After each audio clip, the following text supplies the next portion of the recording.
Good evening, everybody. I hope you're doing well. We've got already a couple of hundred people slowly milling into the chat. So thank you guys for joining, and please let me know in the comments where you're joining from. My name is Richard Medhurst. I have a very special guest with me today. His name is Paul Sankey. He's a renowned oil analyst who founded an independent research company called Sankey Research. If you watch the business news or CNBC, you'll definitely know him. Paul, thank you so much for coming on the show. How are you? Sure, I'm fine, thanks. I kind of wanted to start off just with a comment that you made a few weeks ago, which I found very interesting, regarding the price cap on Russian oil, because we had one coming in on December, and then the next one was on February 5th. So, I mean, you said basically that it doesn't work and it's ineffective. And now we're in March. So do you still have the same opinion? Do you see it as something that's failed? And if so, why has it failed? How come? Well, I think the oil industry has a long history of avoiding this kind of thing. Some of the great traders, notably Mark Rich, was a super famous trader in the 70s, dedicated a lot of time to doing things like avoiding Iranian sanctions, avoiding apartheid South Africa sanctions, and making a ton of money. And the fact is that oil, we use 100 million barrels a day of oil, 1,200 barrels a second, and everybody is using it. So, the whole idea that, we're just going to switch to solar and wind is such a nonsense when you think about and not to say that we shouldn't make a switch, but to say that it's just such an enormous challenge. This industry has, had a long track record of essentially providing energy just in time. So essentially what happens is you go to the petrol station, as you'd say in the UK, just fill up your car and walk away without really any consideration of how that oil got into your tank. But the industry is providing 100 million barrels a day of oil real time to real people, and it's the most traded commodity in the world. And if a price goes to an extreme discount, which has been the case with Russian Urals, people will find ways, and it becomes extremely complicated to stop them finding ways to provide that oil. Now, of course, Russian oil is heavily discounted, but I think the comment you're referring to was simply that the price cap concept was very much kind of launched by academics, Janet Yellen type, theoretical people, without regard for the reality of the market. And that's why essentially it's failed. Yeah, you mentioned the discount. I think Urals are trading at around $40 a barrel, so in that range. And the United States are arguing that, well, it's because of the price cap that they're trading at $40. Do you agree with that assessment? Because the Russians also give discounts since before. So no, I mean, I would say it's a $40 discount, and it might be $40 actually. I'm not sure. I haven't looked today, but it's essentially heavily discounted against. Yeah, actually, it makes sense because Brent right now is about $80, $85. So yeah, it's $40 discount, and it's $40 a barrel. You can't really say, you can't say, the price cap has caused this. You can certainly say that the sanctions have, and the big oils, the Shells, the BPs, they can't touch Russian oil. So it becomes a question of moving the oil through other channels, and a lot of those channels, especially as European major players, can't. And by the same token of me saying that this is a huge industry, huge players cannot touch Russian oil in Europe for sure. And so what's happening is that the oil has to essentially go to the Middle East, India, China, right, and that just has a higher cost because of tanker costs. So what we call the net back, which is the price the Chinese will pay for oil, you have to subtract the cost of transport, and that becomes, call it $10 a barrel, that just as a sheer cost of transport for taking Russian oil all the way over to China, probably more. At that time, it's still, let's say, $20 a barrel cheaper than what they could buy just, legally from the US if you want, or at least legally as far as the US is concerned, because it's all a US government EU construct. The Chinese and the Indians really don't particularly care. So it's super complicated, but essentially the Russians can sell the volumes if there's such a huge discount, because the profit, once you're talking 100 million barrels a day, obviously, even if it's a barrel, $1 a barrel of profit, it adds up pretty quickly, and that's why we're not really seeing the impact. The bigger impact is likely sanctions on more sophisticated technology and oil services, Hmm. because the Russian oil system is very mature, and they need constant help, essentially reinvention for all the Yeah, parts and everything I else see. is required.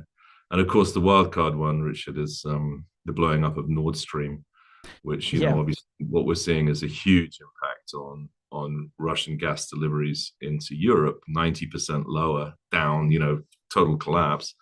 And of course, as you well understand, with natural gas, you can't flip it onto a tanker and move it somewhere else without an LNG gasification Hmm. terminal. So you can't just fill a different tanker to a different destination.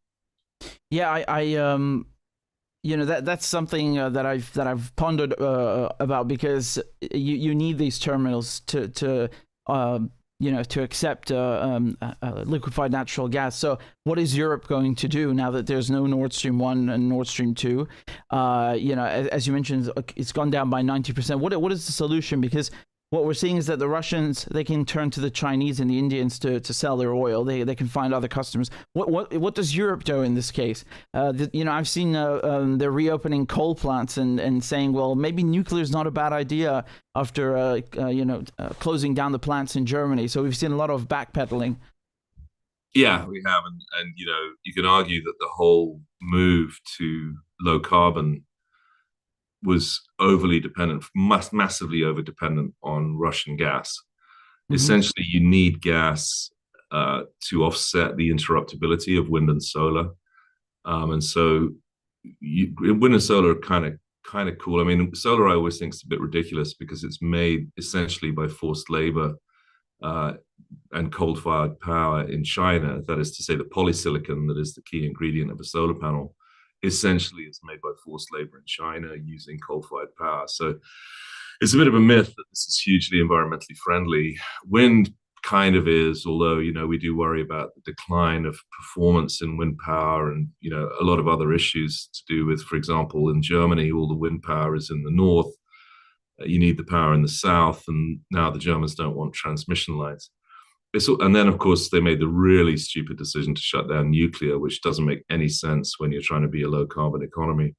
So, having said all of that, you had too much dependence on Russian gas, and you interrupted Russian gas. What did they do? Well, of course, you've severely affected manufacturing and some of the German industries that are very heavily gas dependent, notably the Right. chemical industry. It's just been a disaster. Um, for the rest, what you've done is, for example, in Germany, they were so bad in their energy policy that they had no alternative but Russian gas because they had no LNG import terminals. Hmm. In the UK, France, etc., you have major LNG import terminals, which gives you tremendous flexibility. Now, having said that, the import terminal for LNG, liquid natural gas, is relatively easy to build in the grand scheme of things. It's not the same challenge as turning the gas into liquid, which is a giant refrigerator that needs to super chill methane, almost pure methane, to minus 161 degrees, at which point it turns liquid. In the Yeah. case of regasifying it, it's obviously a much easier chemical process because you're just letting it become a gas again. And so Germany has actually already added LNG import terminals, floating LNG import terminals that can accept US LNG. Geopolitically, it's interesting because, of course, you've massively switched the global energy system to using US energy, and that Right. obviously has major impacts. And I think what happened with Putin is he failed militarily, right? I think that his theory on Germany, Europe being so dependent on him that he could invade Ukraine, take Kiev, and then basically say, okay, it's mine. What are you going to do about it? Would have been a decent theory in terms of military theory. I mean, it's obviously a pretty fascist thing to do, but basically it kind of would have worked. But the Russian military failed to make it 50 miles from Belarus to Kiev. I mean, it was a military disaster. And then everything fell apart. Of course, as you know as well, it's been a very warm winter in Europe, which is huge for reducing demand. And then, generally speaking, demand has been much lower, which tends to imply not the weather factor, but the overall underlying demand level tends to imply a lower GDP. So you've kind of had an industrial recession in very heavily gas dependent places like Germany. It's complicated, but I think it all hangs together. And I just wish Vladimir hadn't done what he did. But you have to say that European carbon policy would have made him think that he could pull this off, and that is something that needs to be heavily considered. I see what you're saying in terms of the dependence. I mean, militarily, I always think to myself, the battle may have been lost, but the war is still ongoing. So we will see what happens. But obviously, it's a very unfortunate situation, all around. And do you feel, because you mentioned that German industry, European industry is kind of crumbling. Do you think that the sanctions are sort of backfiring because the gas prices, or food prices, and everything they're going up here? And I'm sure they're impacting Russia, but usually you don't see this kind of blowback, shall we call it? Would you agree with that assessment? Well, look, our argument is you're in World War III. If you don't know what World War III looks like, look around. This is a different way of thinking about the current situation, but blatantly, the multipolarity world, which is, China probably wants Putin to survive this because of their own energy needs. Saudi, I don't know how much they really love Putin, but particularly in the OPEC context, I think they are not that happy that Russia's still producing so much oil. But ultimately, I mostly think that Saudi is establishing its own political power and independence by engaging Putin as opposed to the US. But if you had, I wanted to ask you about that. Yeah, if they really had to choose, there's no question they would choose the US, right? And then India, I think, similarly, and the same applies to China. Ultimately, they have to go with the US if they choose between the two. Really? Because a lot of people think that there's a multipolar world coming, so the U.S. won't be relevant, and therefore the Saudis are sort of leaning more towards the east. They want to join BRICS. They want to, one thing I wanted to ask you about also is how the Saudis are selling oil. They're denominating oil sales in currencies other than the U.S. dollar, which is also something interesting. Yeah, I mean, so. Going back to where we were, again, you're in World War III and it's multipolarity. So it's not, I think a different way of thinking about it, which is really not that big a deal. It's just I'm saying, look, you're in it and it's happening and here it is. I still think that ultimately Saudi would choose the US, over Russia if it had to. But you have to remember there's a Biden administration that has insulted the Saudis. So it's not as if you'll see a different situation, obviously, if you get a Republican or particularly if you had Trump. You've got to remember that historically the US president's first foreign visit has always been to Canada. Trump flew to Saudi for his first foreign visit. Yeah, that's very interesting. That goes a long way with the Saudis. Then he flew to Israel. So one of the most extraordinary aspects of Trump, which completely stunned me, was that he, through his Jewish son-in-law, actually generated a major outbreak of peace, relative to history in the Middle East. So all of that's quite extraordinary. The Chinese need the energy, and they probably are on a better the devil view of Putin, which I think we all kind of are a little bit. We don't really know if there's, if he goes, is it going to be even worse? Because at least at the moment, and who knows, he's not hitting the big red nuclear button. On the currency side, the Chinese are definitely working to try and reduce their dollar dependence, US dollar dependence. The Saudis have a dollar peg, and for all you read in the press, there's still a dollar peg. So their peg, their currency is pegged to the US dollar. They've looked at it, and ultimately they will make noise about it to keep the US, honest. But ultimately, it's very complicated for them to get off that peg, and they kind of don't really need to, because things are actually going very, very well in Saudi. We think they'd like to see oil closer to 100, probably 95 would be their choice, about dollars a barrel. So, another 10%, 15% higher than where it is today, another $10 a barrel higher than where it is, $10 or $15 a barrel higher than it is today. But I think that they were reluctant to try and squeeze the oil market going into winter and going into the Russian sanctions that you spoke about. They didn't really know what the impact would be. As of now, going all the way back to the beginning of the conversation, the sanctions haven't really made a difference to Russia, although Russia had said they will reduce supply 500,000 barrels a day in March. So we'll see what happens in real time this month. But at the moment, essentially the oil market is looking a little bit, it's looking balanced, basically. We've been at 85 kind of for several months, $85 a barrel. Yeah, and one of the interesting things there, further to the last part of your question, is that in that time, the dollar has had wild moves. Historically, the classic oil analyst, Wall Street oil analyst, which is essentially what I do, we would have said strong dollar, weak oil. We would have said weak dollar, strong oil. What we've seen is wild moves in the dollar over the last 3-4 months, and actually oil's been pretty stable, which is, again, something to think about in terms of the modern world and the result of the total revolution that's occurred in US position in global energy supply. So if you go back 10 years, 15 years, US was expected to be a huge importer of natural gas, LNG importer, and also continue to grow its massive oil imports.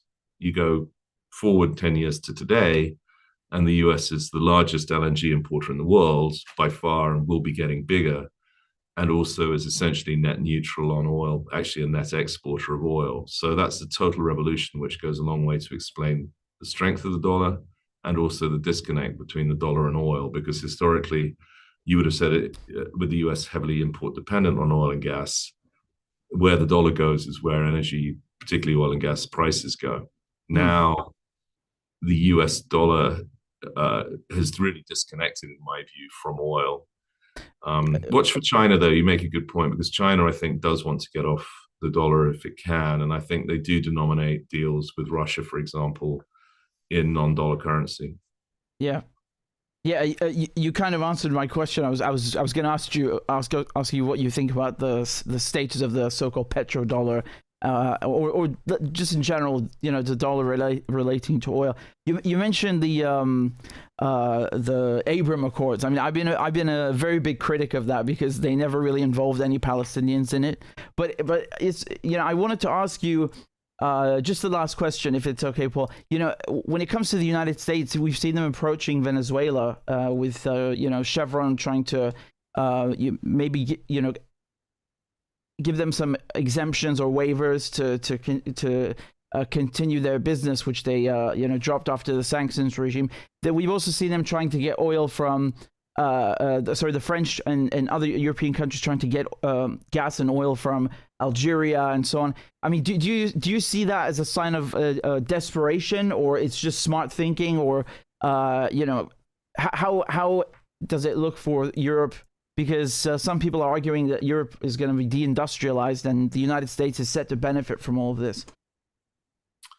Well, yeah. I mean, the US is clearly going to do extremely well from the fact that it's not only massively self-sufficient. Obviously, I wouldn't say obviously, but it is the biggest, certainly per capita energy market in the world, and per dollar energy market in the world. China, with triple the population, 4 times the population, is a bigger energy market now. Do you know that Chinese electricity demand grows by an entire Japan? Imagine Japan and how lit up it is. Chinese electricity demand grows by 1 Japan every year, to give you an idea. And that's all coal-fired, by the way. In the case of Venezuela, that was just an example of how dumb the Biden White House energy policy has been, because they come in yelling all this greenwashing nonsense, but you can't change the fact that US politicians believe that high gasoline prices at the pump are going to end their political careers. Right. I mean, it's so hypocritical. It's just like, come on, man. So if they really believed in all the stuff they said getting elected, what they did basically is they polled young people, and they go, okay, young people are concerned about the environment, let's just greenwash. And that's exactly what they did. So he was, as you know, in the debates, he was saying, let's end oil, yada, yada, yada. Then he finds that gasoline is $5 a gallon at the pump. By the way, it's like $10 a gallon in the pump in Europe, which is much more environmentally friendly. Everyone agrees you need to do something to use less energy. But in the US, it's much more controversial. As soon as we go to $5 a gallon. Most of my viewers are Americans, and I asked them and polled them. They're saying $5, $6, $7 in California, and they're very angry. Right here in London, down the street, it's $10. But yeah, the fact of the matter is, the engagement of Venezuela was one of the lows, in my opinion, of the Biden administration. It was certainly funny because they've been trying to coup them for a while, and now they suddenly want the I don't oil. know if I it's found it so funny. funny, peculiar, not funny, ha. I know the Chevron CEO pretty well, and it's not that big a deal for them. I mean, he says a lot of stuff that he doesn't want to see in writing about the political agenda overall, because obviously the whole Biden administration move to essentially say we're getting off fossil fuels has been, completely undermined by their panic about the gasoline price, and their just complete reversal on all their environmental policies in order to get prices down. Yeah.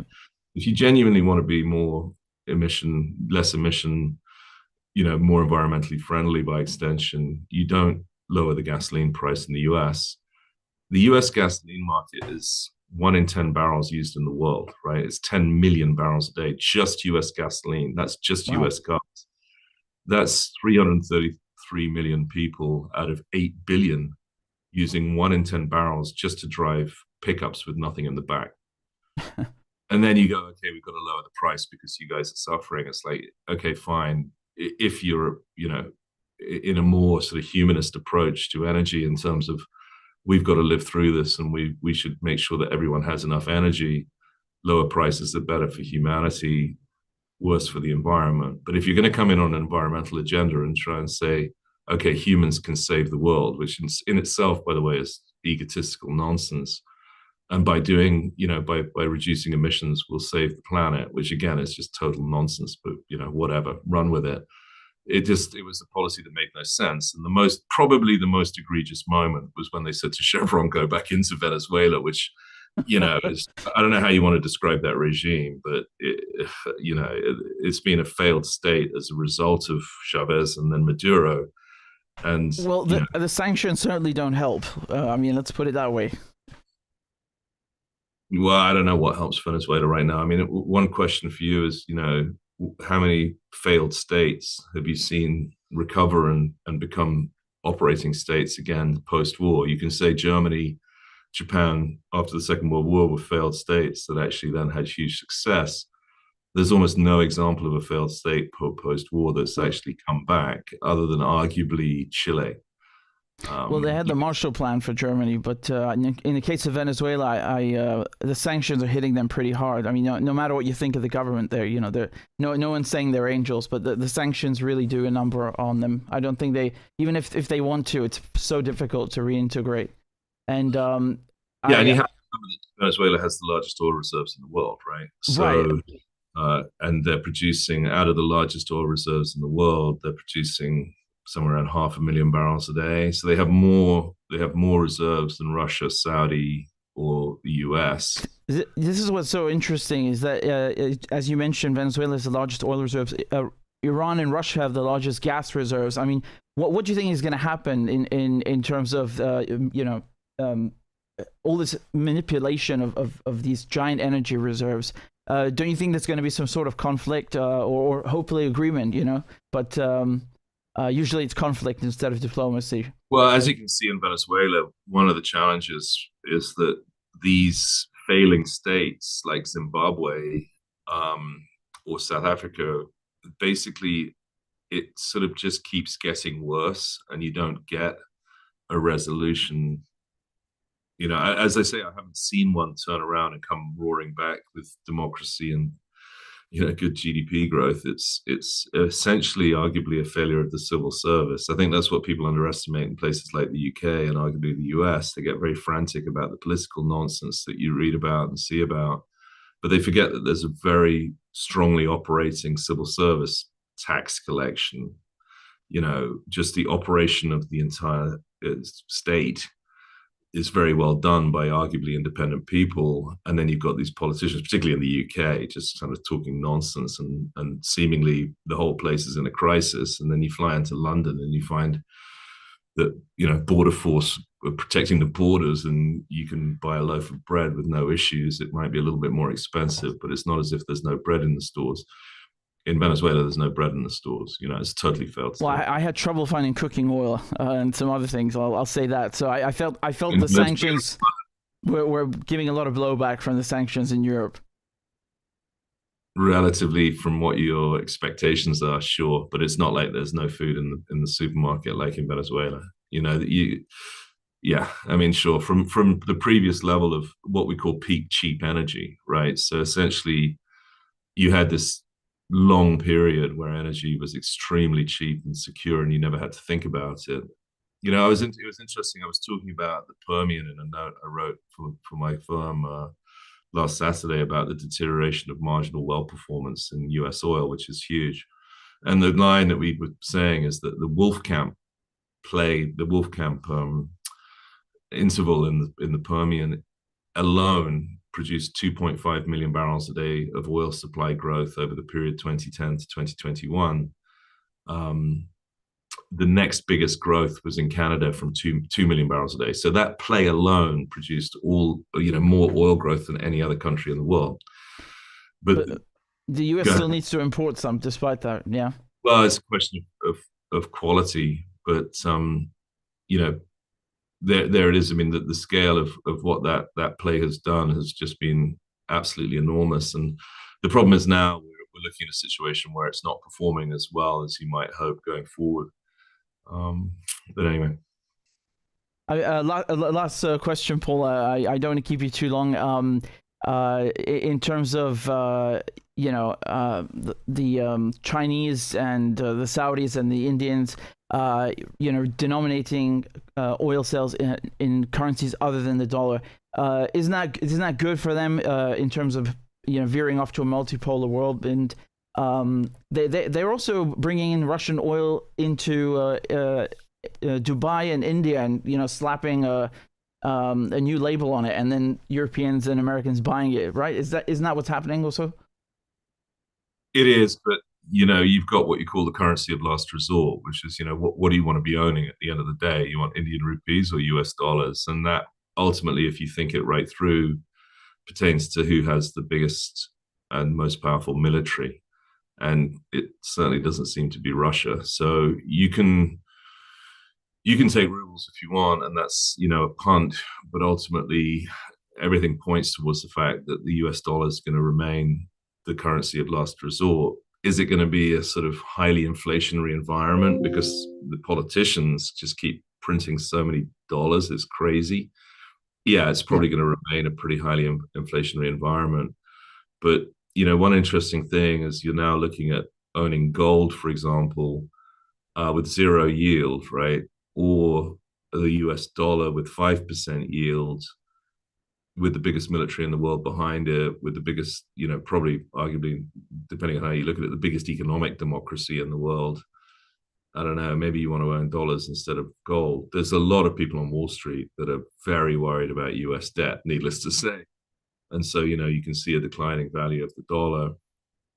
I'm not so sure. I mean, China is totalitarian, right? I don't want to own yuan. I don't want to own anything to do with the Chinese Communist Party. India, yeah, I mean, it's a wonderful democracy in terms of the scale of the population, but I'm not sure how much I want to own rupee. And as I said, the Saudi currency is pegged to the dollar. So, in fact, the Chinese currency is, for that matter. Chinese currency should probably be a lot stronger, I guess, if you really believed in all that, but they don't want it to inflate too much. So I don't know. Yeah, in theory, all of this stuff, it would certainly be a speculative play to own some of this stuff. And I think India is going to be probably the fastest growing major economy in the world over the next, in terms of incremental GDP add. In relative terms, the two fastest growing major economies in the world are Saudi Arabia, number one, and Texas, number two, which happen to be the two pretty much biggest oil producers in the world. If Russia would have just, calmed down a little bit in terms of Putin's ego, which is a long story, we wouldn't have had this horrendous problem that we have being in World War III right now, but we'll see.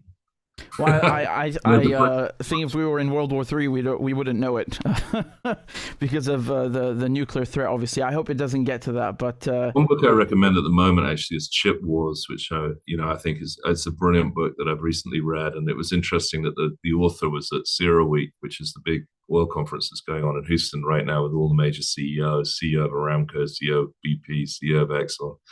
But one speaker that stood out of all the oil and energy people was this chip wars guy. He wrote this really good book about the importance of microchips to global geopolitics, and I thoroughly recommend it. Yes, It's all about the importance of Taiwan, right? yeah, and also the Netherlands are in the news on this topic recently. But yeah, absolutely. And you know, one cool line in that book is that China spends more importing chips than it does spend importing oil. So I think it says everything. Yeah, changed my thinking definitely. Paul Sankey, thank you so much. Where can people follow you online or check out your work? Plug your URL, your website, whatever it is. Man, I get like 3 emails a day from these guys saying, "Hey, I looked at your website; it's really nice, but you could do better in Google searches, you know." And I'm like, dude, I'm #1 on Google searches if you search for Sankey Research. So the website is called. I don't know where all these emails are coming from. I guess it's they think they can optimize my search engine better than me being #1 on Google when you look for Sankey Research. Unfortunate, because Sankey is obviously a pretty somewhat unusual name. SankeyResearch.com, www.sankeyresearch.com. You can email me at paul@sankeyresearch.com anytime. There we go. You'll put your website up on the screen so people can go and check out. Yeah. Search engine optimized me. Search for it on Google. You'll see it's like the first 20 results. It was. It absolutely was. Paul, thank you so much for your time. I really appreciate your in-depth analysis on oil and all things energy. Perhaps we can have you on again to talk about this topic. Thanks again for your time. I really appreciate it. Okay, good luck. Take care. Bye-bye. Cheers. Bye.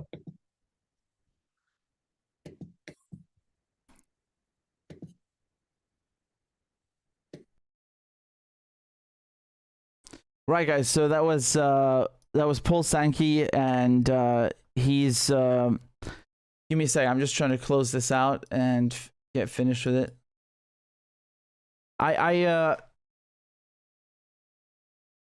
Recording stopped. There we go. Okay. It's difficult because if you want to talk about oil and energy today, especially, you can't not talk about politics. You know, it is politics. But you know, I suppose I'll have to go more in depth with Paul on those issues another time when we have more time. You know, he mentioned Abrams Accords and so on. You know, it's okay to disagree, but I really appreciate his knowledge on the oil markets, and you'll see him very often on CNBC. So and also Morning Asia, I think, is another show. So in any case, guys, listen, I wanted to ask you, tell me what topics you want me to cover. I mean, we could just do an impromptu thing right now. Screw it. Let's just do impromptu right now. Who wants to do the impromptu live stream? Shall we keep going? Let's keep it going. Yellow. Let's go. Okay, you got to give me a second, though, to pull up the tabs. I mean, this is... The next topic is just so nasty. You know, it's so... You guys, if you follow me on Twitter, you probably saw me talking about this. And in a nutshell, I'm just pulling up the pictures for you because I want you to see the extent of the damage. You can probably already guess what it's going to be about, yeah?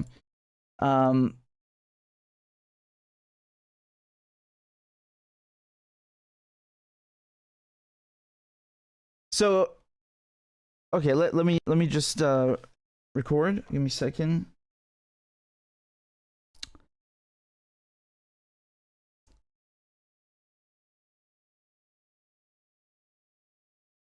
I actually don't have that many video statements, but it's okay. We can just go through it like this, right? Impromptu segments. I used to do this all the time before, right? Screw it. Let's just do it. So, surprise, surprise, the Israelis bombed Syria, and this time they bombed Aleppo International Airport, right? So Syria has two major international airports. The first is in Damascus, which the Israelis also destroyed last year. And the second one is in Aleppo. And Aleppo is up, you know, to the north of Damascus. And this is why is this so important? Number one, this is a civilian airport. So they attacked a civilian airport. They completely destroyed it. And this is the airport where all of the aid is coming in for the earthquake victims. Do you understand? There are people recovering from the earthquake. Tens of thousands of people died. And the only airport that is nearby the Israelis come and destroy it. They didn't just bomb it, they completely took it out of action, unusable. So now all the flights that are bringing in aid to the earthquake victims, they have to be rerouted because they cannot land. They physically, literally cannot use the runway. They have to be rerouted to Beirut, which is down 2 hours away from Damascus, but if you by car, and then also to Latakia, which is on the Mediterranean coast. Let me just pull up the map so you can get an idea of what I'm talking about. And I'll also show you the earthquake epicenter, right? So you can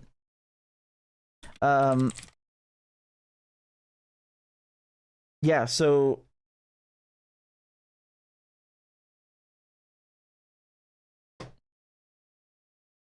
here we go.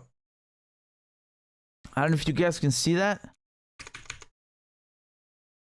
Okay, so this is where the earthquake happened, right? So most of the people who died were in Turkey. God rest their souls. But you know, down here you have Damascus, and up here is Aleppo. So this is what happened to the airport. It's completely out of action. And I love the headlines, right? The headlines saying that, well, you know, the Syrian state media is claiming that the Israelis attacked the airport, like as if it's, you know, it's just a rumor spread by the regime in Syria. It's not true, right? It can't be, because the Syrian state media said it. Well, are you crazy? Who else bombs Syria every week? Ireland? Is it Mexico? Is it you know, Angola? It's Israel. The Israelis are the ones who bomb Syria every week, and they're the only ones who here again. Let me show you on the map so you can grasp what I'm saying.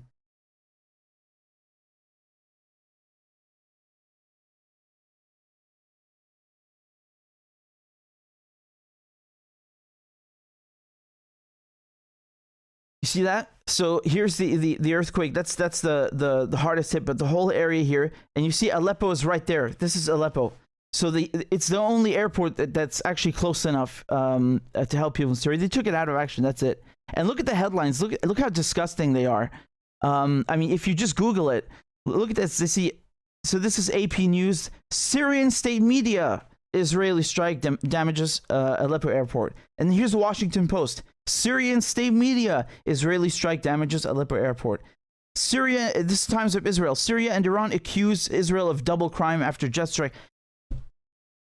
Dude, it's not, oh, Syria accused you. They did it. They did it.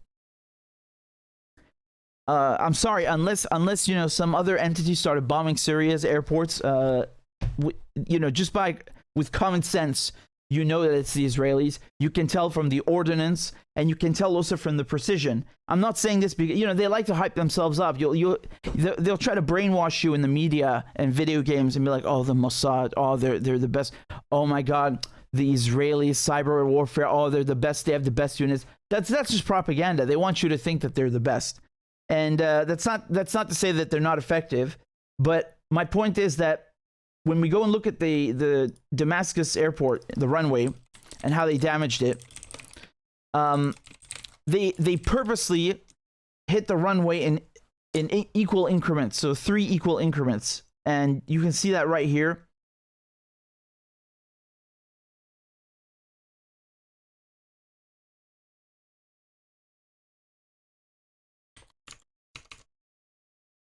There you go. Okay, so this is last year. You see they here 1, 2, 3, completely taking it out. Very, very precise and very, very you know, vindictive and cunning. And it's the same thing with Aleppo. Very precise hits to make sure you cannot use it, to make sure that people who need aid cannot have it. And then, you know, the Israelis don't come out and officially say anything, so they'll have the media lapdogs do it for them. First, there's the deniability, as you saw in the headlines. Oh, it's the Syrian regime state media dictator who's saying this. It's not true, obviously. You're not going to believe them. And then, you know, they'll have people in media say, well, of course Israel has to bomb Syria because they are using the airports to bring in weapons. Okay, number one, Where is the evidence of this? Is there a shred of evidence? Present this evidence. Number two, if it is true, who gave you the right to bomb it? Could you imagine the Russians bombing Kiev International Airport because NATO are shipping in weapons? Would people accept that? Their heads would explode. And after an earthquake, I mean, look at the cruelty of it. The cruelty. They had no shame. And then, you know, they bombed Latakia port also. And, you know, I kind of, I had to laugh and cry at the same time because you could see these Nescafe 3-in-1s. You know what 3-in-1 is? It's like a tiny packet. You rip it open. It's powder with coffee, milk, and sugar. I don't know about you, man, but I love Nescafe 3-in-1. Any Syrian loves Nescafe 3-in-1. Obviously, it's not like Arabic coffee, but, you know, it's a staple. It's a staple brand in Syria. You have it everywhere. And they're saying there are weapons in there. So the weapons that the Israelis are bombing are packets of coffee. I mean, this is preposterous, you know?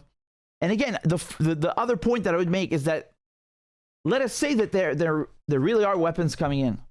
Again, so what? Syria is a country. Syria has the right to get help from Iran, to get help from whoever, because the Israelis are occupying them, right? So we hear this argument all the time with the Ukrainians.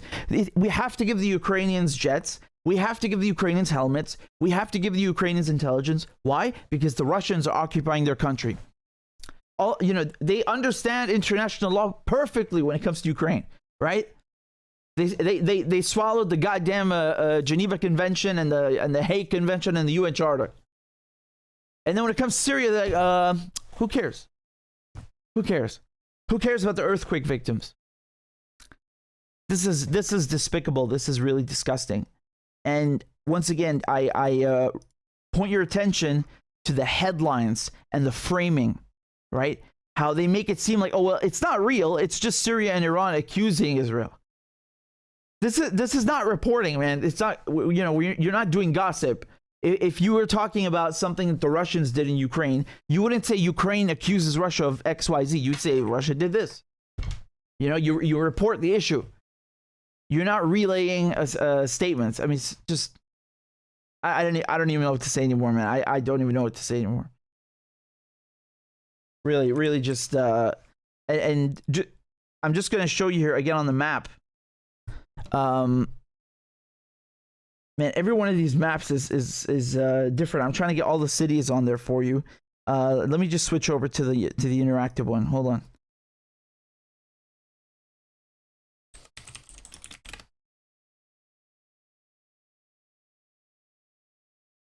Right. So let's zoom in here. Yeah. Again, here's Damascus. And we're talking about Aleppo up here, Halab, right? So the earthquake happened around this area. Yeah, sorry, my mouse moved. Around this area. So instead of the flights being able to land here in Aleppo, now they have to go to Latakia over here on the Mediterranean coast, or down here to Beirut. And then they have to bring everything by land. I mean, what? Do you think people have time for this, that they can accept this kind of delay? I don't think they do. And I think this is criminal, disgusting behavior, really criminal. Talk about kicking someone while they're down. This is the definition of kicking someone while they're down. They never stop. And Aleppo especially, I feel very bad for them because they suffered so much in the war. One of the worst hit areas. And then they're rebuilding, and the sanctions come and screw them as well. And then the earthquake comes, and the Israelis come and screw them again. I mean, it's just over and over and over. This soul crushing stuff. It's really, really horrible.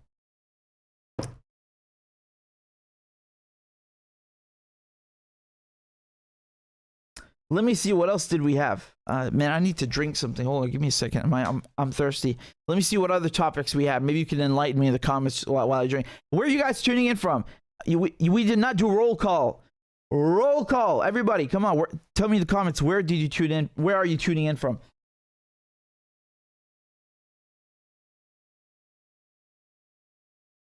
By the way, I remember now, of course. I wanted to tell you guys something.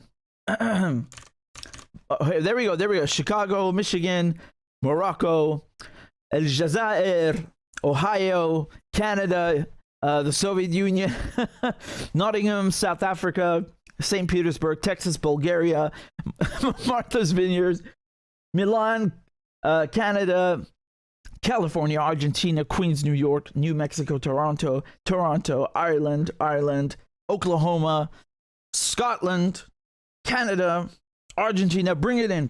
Come on, bring it in. Let's go. Bring it in. Yo, let me tell you guys something, man. Let me tell you something.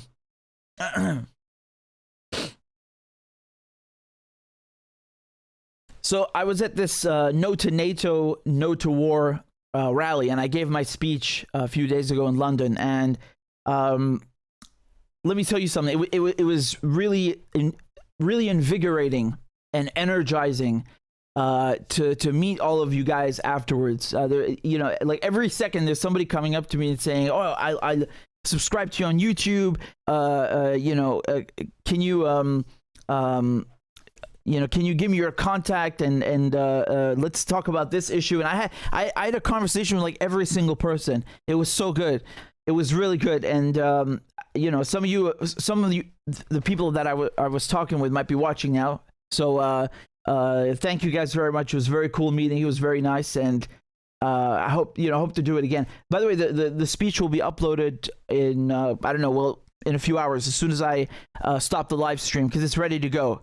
So I hope you guys like it, and yeah, I mean it was a real honor. I was with George Galloway. I was with Professor David Miller, with Loki. I mean, it's so many brilliant speakers, and it's so important to have these movements because, man, a lot of people, they underestimate what we're facing. They really underestimate how serious the situation is, and the threat of nuclear war now is worse than it's ever been. It's greater and larger than it's ever been.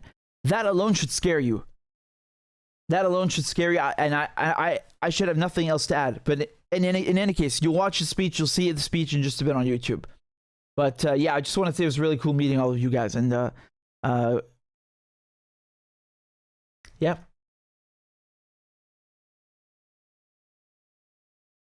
So let me see what we've got. I had a bunch of things I wanted to talk about, and because I was so focused on the oil right now, sounds like George Bush. We were focused on the oil, and it took all of our attention.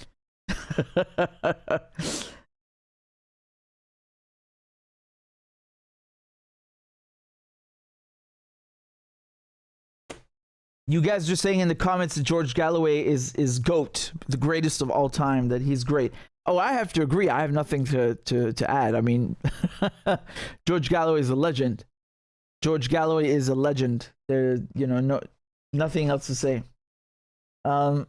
Russian allies says love and respect for Palestine. Thank you very much. I appreciate that. By the way, again, guess what they did in Palestine? Guess what the Israelis did in Palestine? Another massacre. Here, let's go through it, man.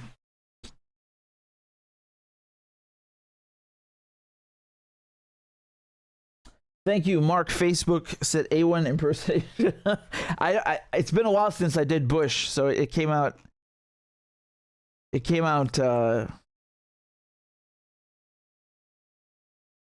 I'm just reading about what happened. Like this is so crazy because you look up Jenin and you don't know what you're staring at. This is the thing when you Google or you search for Israeli crimes against Palestinians, you get lost because the exact same thing has happened like 5 times, 3 years ago, 1 month ago, all the time. I was looking up, for example, when they raided the Aqsa Mosque, right? And I accidentally started reading something from 2017, and I thought it was the one that had just happened. Like, I mean, that is shocking, right? It's really crazy. God.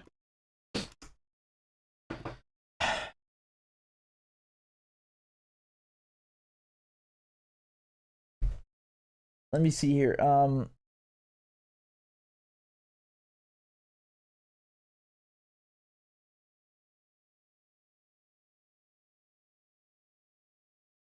Oh yeah, so a couple of you guys sent some things on PayPal, so I just wanted to read them out to you and say thank you. We have, give me a second, as usual, 10 years till it loads. We have something from Johnson. Johnson says, thanks very much for your work. Thank you, Johnson. I appreciate that very much.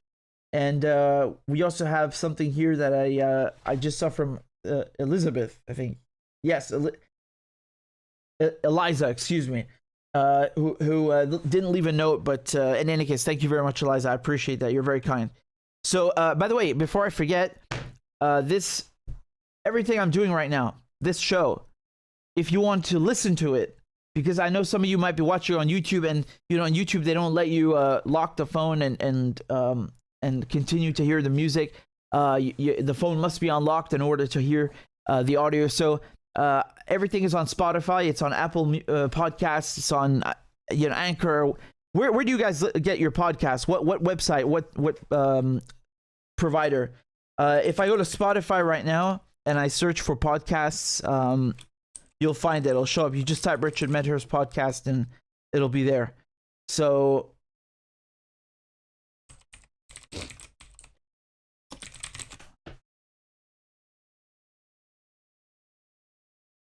Yeah, so here we go. I don't know if you guys can see that. That's on Spotify, and the same for Apple Music, everywhere. Okay, so you name it, it's there, and you can listen to all the live streams.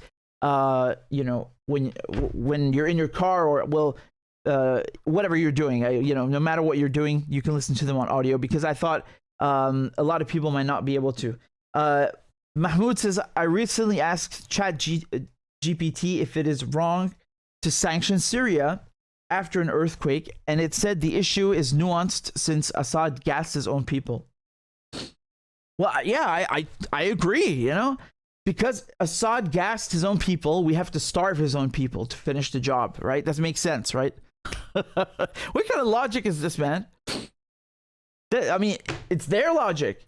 It's their logic. They're bastards. They are bastards what they're doing to Syria, man. Oh, it's so heartbreaking. It doesn't even make the news. It doesn't even make the news.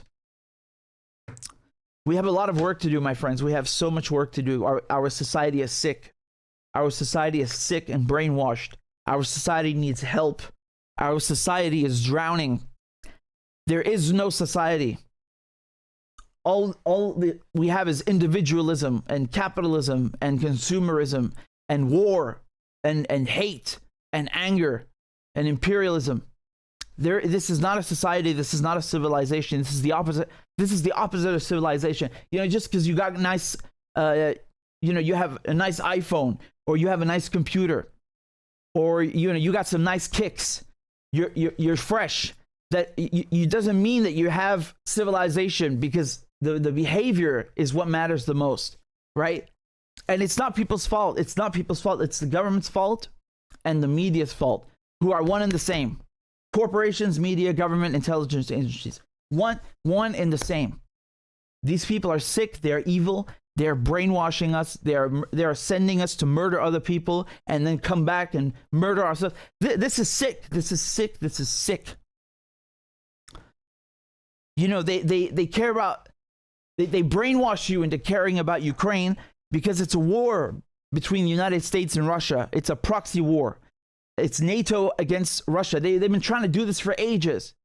So they brainwash the people into caring. If you care about Ukraine, you wouldn't have the war. If you care about Ukraine, you wouldn't push Putin to explode. We keep hearing Putin is crazy. Putin, he's fucking nuts. He wants to revive the Soviet Empire.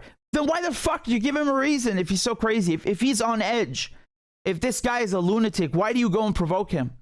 Don't tell me you didn't provoke him. Man, you were provoking Russia since before anyone heard of fucking Vladimir Putin. This guy's not the issue. This guy's not the issue. There are rules in politics. There are rules in geopolitics and international relations. You cannot surround another country with your army and pretend that you're not doing anything. You are an aggressor. You are provoking them, right? When you have people standing outside at your gates, and you know that they don't like you, and this is an adversarial organization and has been for almost 100 years. That's called aggression. That's provoking the Russians. So if Putin is so crazy, why did you provoke him? Why do you give him a reason? If you care about Ukraine, you wouldn't do this. If you care about Ukraine, you would do diplomacy. You didn't do any diplomacy. These people, they just care about, let's make money. Let's send hundreds of billions to the weapons industry and pretend that this is caring for Ukraine. You don't care for Ukraine by sending Ukrainians to die and kill Russians and be killed by Russians and slaughter each other. That's not caring about Ukraine. If you care about Ukraine, you wouldn't have the fucking war in the first place. Do you understand this? They never tried diplomacy. They tried war and it doesn't work, right? Their strategy doesn't work. You have so many Ukrainians that are killed. These are precious lives. So many Russians that have been killed, also precious lives. That is not a good strategy. The proof is in the pudding. Just look at the last year. We have an entire year to examine. It did not work. It doesn't work. Nothing that you are doing works. Let's try something else. Sit down with the Russians. Have some dialogue. If you don't want to sit down with the Russians, do it indirectly. Just like the Iranians and the Americans that I've been covering in the nuclear talks. The Iranians don't want to sit down face to face. The reason is irrelevant. I don't blame them, because they did that in 2015 and look what it got them. The point is, you can do this indirectly, you can do this directly, but there is always a way to engage in diplomacy. And remember, the Ukrainians were doing this. Turkey was involved in all this stuff, and then Boris Johnson, I don't even want to call him prime minister. These people are just, they're scandalous. They're absolutely scandalous. He goes down there to Zelensky and says, "No, you should pull out. No peace talks." Did you try? You didn't try. So I think our society is very sick. We have so much work to do. Man, there's so many people who are brainwashed. They are so brainwashed. It's infuriating. It's infuriating. It makes you hopeless. It makes you, they can't understand basic concepts of nothing. They can't understand basic concepts like the one I just outlined with surrounding the Russians, that this is aggression. I mean, do I have to pull up the goddamn map? I'm going to pull up the goddamn map. Here we go. It's like that Simpsons meme. Don't make me pull out the sign. I'm sorry, man. This map speaks for itself. I have nothing else to say. Just look at this. Just look at this shit, man. Look at this.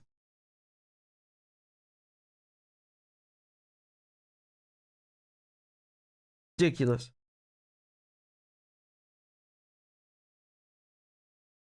Look at that.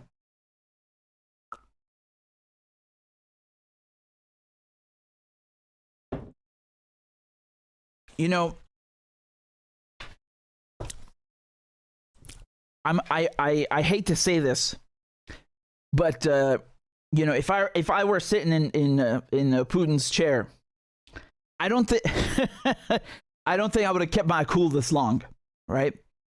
And the disgusting thing is that you can see how they're using the Ukrainians. It's not even like, oh, we want you in NATO. It's like, we're going to dangle the membership in front of you. We're going to tease you. We're going to tickle you. Maybe you can join the EU. Maybe you can join NATO. Motherfucker. I mean, you got more weapons in Ukraine now, NATO weapons, than any NATO country. Do you think, you think Italy has that much weapons?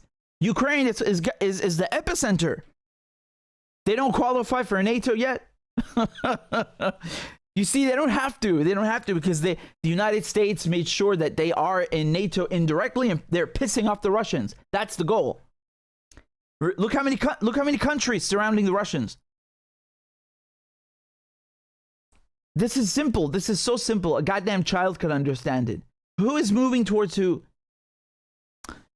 Anyway, I'm really, I don't know what to do, man. We need to organize. We need to do something, because if we continue like this, it's so embarrassing. People are going to look back at this period and say, what the fuck is wrong with you? They're going to think we're cavemen or something. we're so blind and we can't understand anything. We don't hold our politicians to account. We think that being aggressive, destroying countries is defensive alliance. This is insanity, and it's so scary that you can just pick a random person on the street in the West, and they're just so adamant. They're so adamant that NATO is right. NATO's defensive. Killing Ukrainians by sending them off to die against the Russians is defending Ukraine. No. NATO is anti-Ukraine. NATO hates Ukraine. NATO is Ukraine's worst enemy. Ukraine's best friend is called diplomacy. Diplomacy doesn't mean you have to like the Russians. On the contrary, that's the whole point of diplomacy. It's because you don't like them, but you need to get to a deal. Okay? All right, it's not true. You have diplomacy amongst friends. But in this case, you understand, in this case, the toughest thing to do is diplomacy.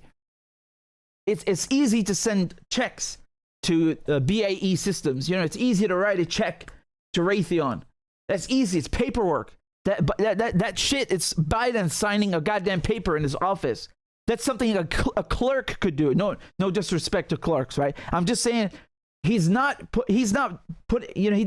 a dog in the race. You understand?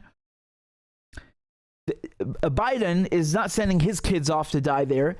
Biden is not going to risk his life or his family's life or his friend's life. He sits comfortably back in his chair, just like Sunak, or Johnson and Truss for about a few days. They don't have anything to do with this. It's so easy. It's just paperwork. And it takes guts. It takes strength. It takes a lot of effort to do diplomacy. And that's why it's the right thing. It's the correct thing.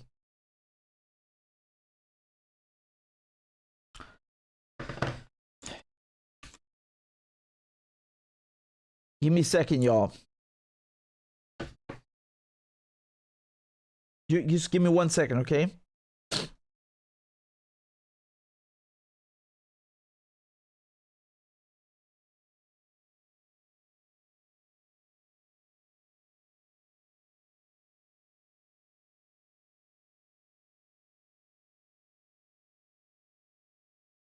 How many of you guys were at the rally in London when I gave the speech? Are you watching right now?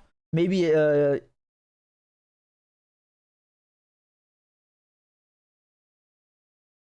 okay. So I'm just pulling up the next segment for you. I'm just pulling up something with Nord Stream. Let's see how this goes. So give me 1 second because I wanted to do this impromptu. But there's a lot of preparation that goes into this, and I thought we were just going to do the interview, but it's no problem. It's no problem. It's my pleasure, right? So it's my pleasure to talk about these absolutely horrific things. How lovely. Okay, so let's go through this. There's something new with Nord Stream, all right? So I'm getting everything ready for you. And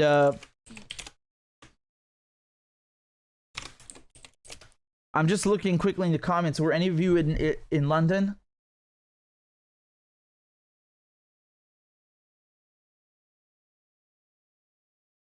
Mahmoud says NATO is a military cartel just like OPEC is an oil cartel and the EU is a banking cartel. I mean, you could it certainly starts there, yeah. I have more colorful words to describe NATO.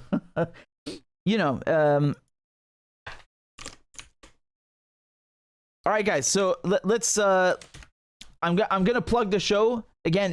Thank you to Mahmoud and everybody who sent a donation. Some of you have sent in stuff on PayPal that I'm gonna read in a second. We need guys. Guys, I need some of you to subscribe on Patreon so we can play the crab dance. We need to up the membership. Come on, guys. We got like 600 people watching right now. If 50 of you, just 50, join our Patreon for $1 a month, we would hit the goal. Let's bring it in. Come on, bring it in. Let's have a crab dance madness. Okay? Crab dance bonanza. Just the whole we're going to go crazy with this. Okay? As many crab dances as we can get. Every time somebody joins, I play a crab dance.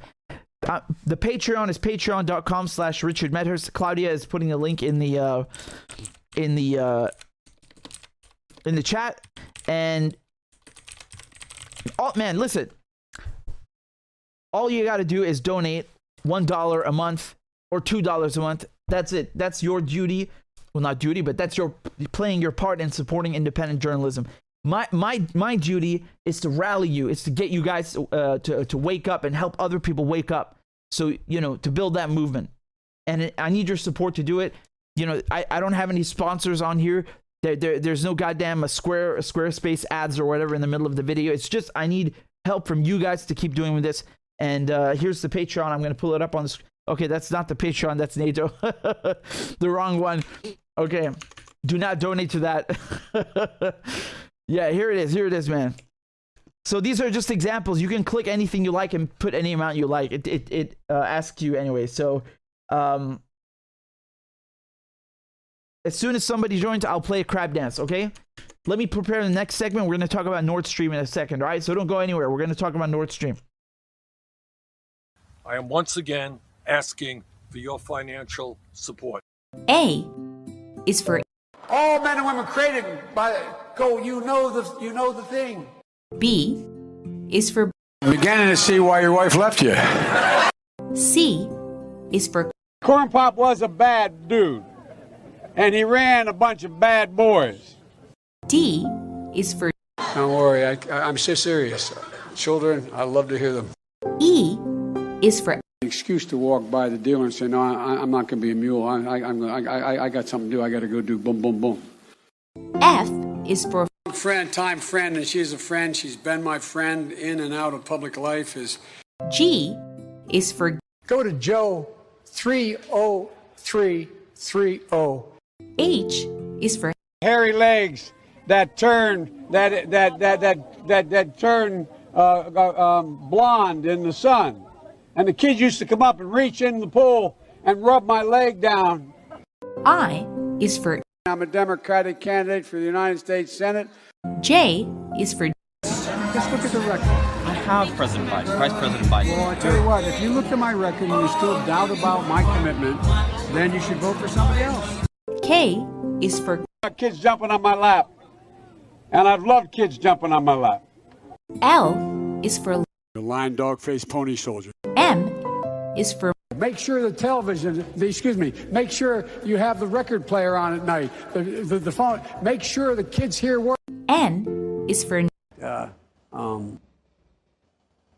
NATO. O is for The only African-American woman that's ever been elected to the United States Senate. P is for Poor kids are just as bright and just as talented as white kids. R is for Rest her soul, and although your mom's still alive. S is for Send a text to the word united. T is for Truth over facts. U is for Union workers, the UAW took incredible cuts in their future. V is for Don't vote for somebody else. All right, thanks so much. W is for Why? You're getting nervous, man. Just calm down. It's okay. X is for Xi Jinping. Y is for And you ain't black.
Sweden wanted to join NATO. They broke with their decades-long neutral stance. Turkey was one of the only countries, I think, along with Hungary, that was saying, we're not going to let you in, because you need to have consensus, right? You need all the members in NATO to say, okay, you can join. Their bid has kind of been in limbo because Turkey wanted to, extract several concessions. It was very clear that they really want to join NATO in Sweden, and they were doing everything they could to appease the Turks.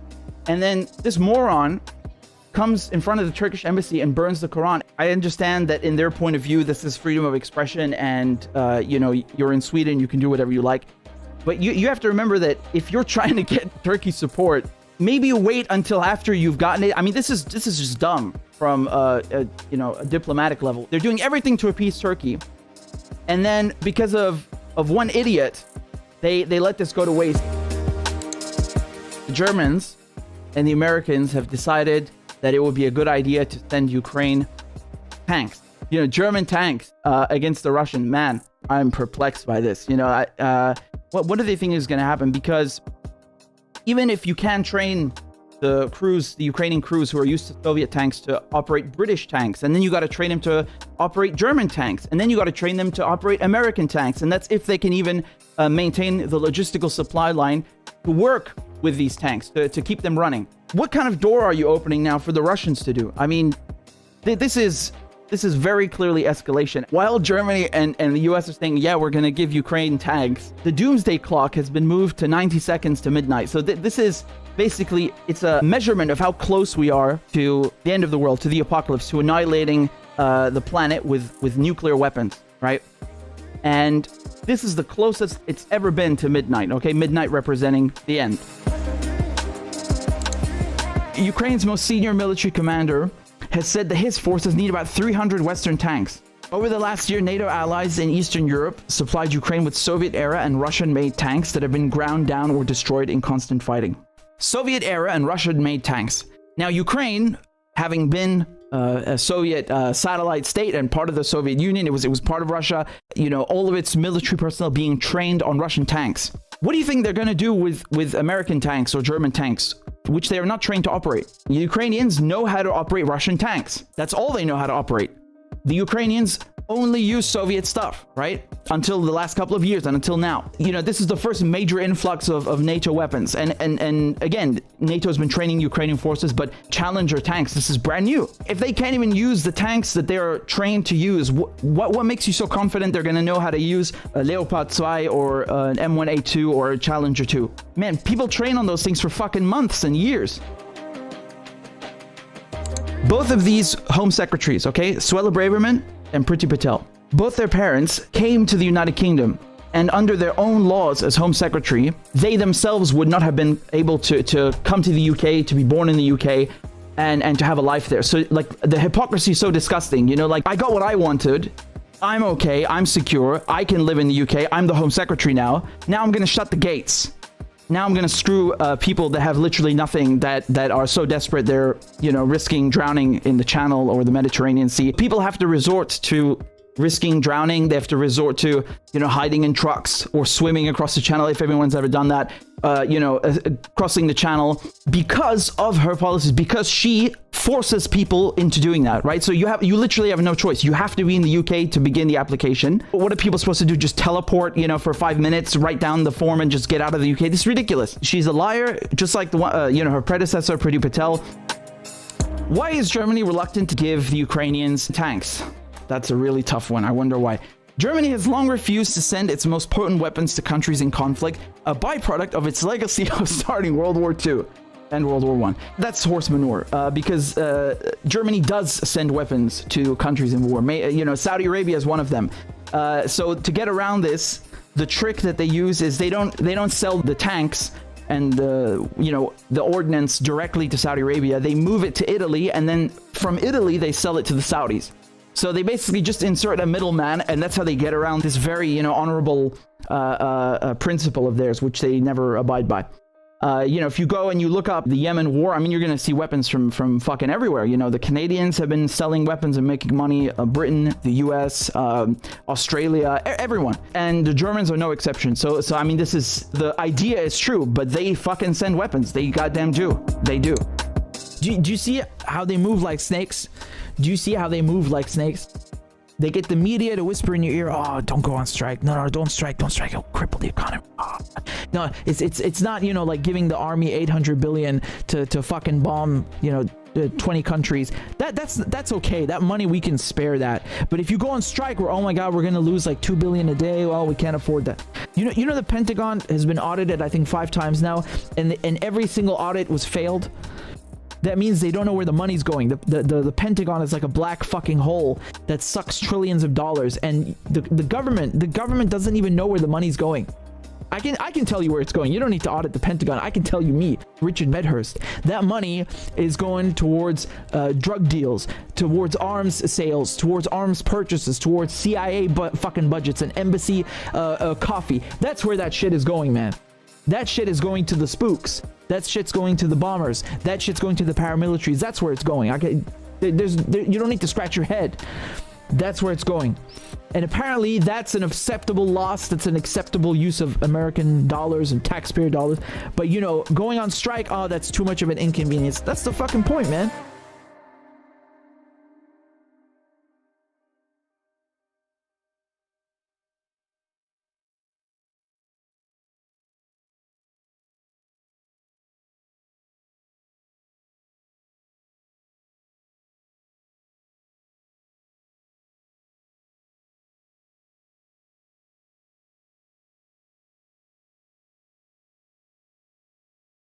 And we're back. Hello. All right, guys. So I've got something hot ready for you here. This is gonna be surprise. Who blew up Nord Stream 2? Yeah, we already know. So I don't know, but I know. Let's dive through it. Okay.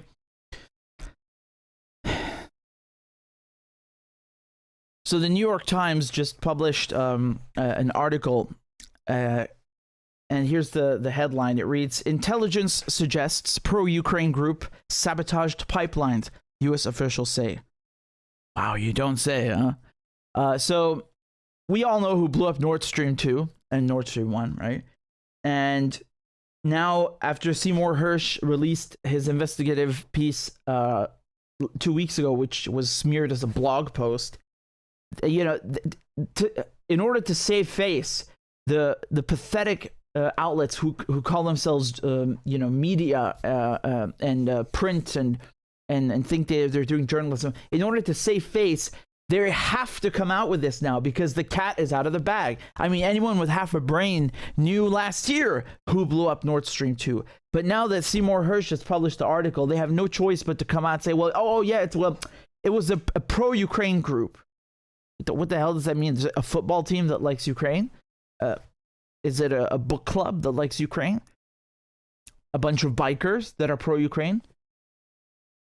This is the coward, ridiculous way that the New York Times employ in order to say that a NATO country blew up the Nord Stream 2 pipeline. So let's go through the article.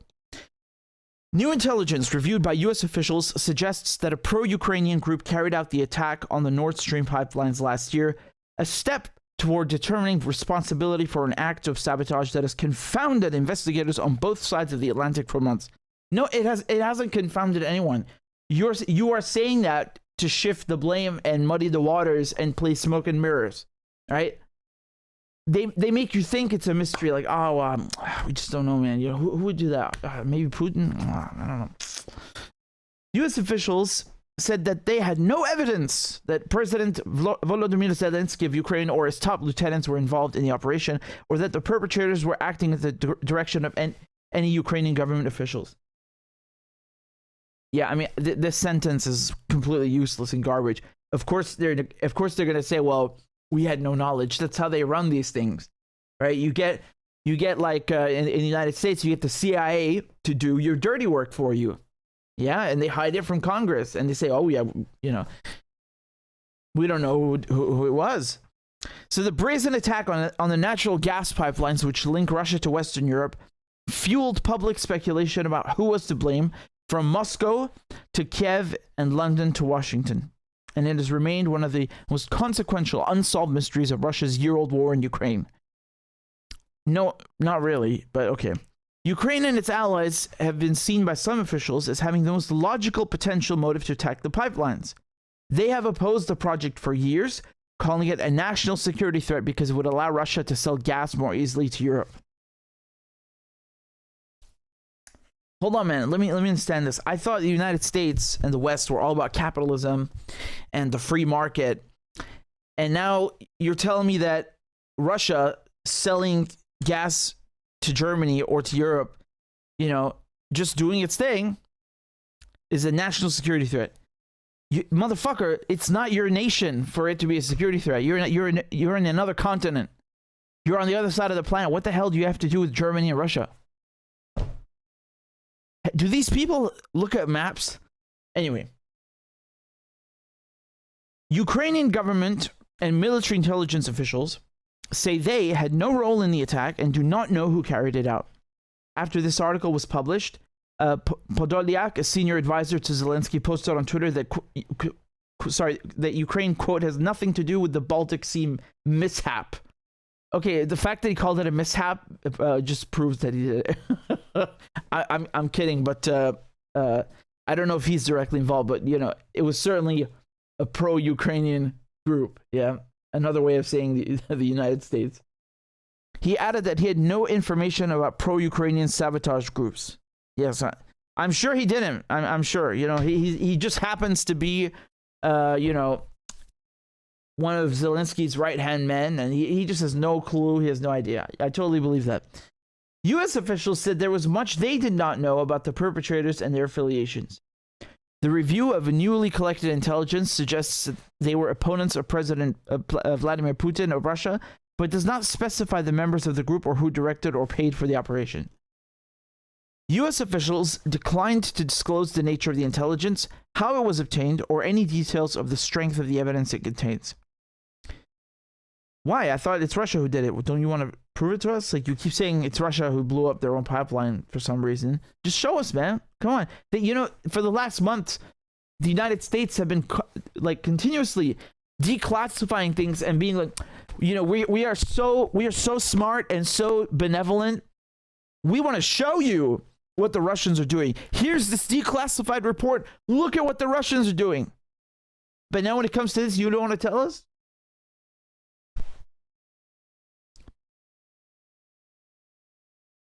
U.S. officials have said that there are no firm conclusions about it, leaving open the possibility that the operation might have been conducted off the books by a proxy force with connections to the Ukrainian government or its security services.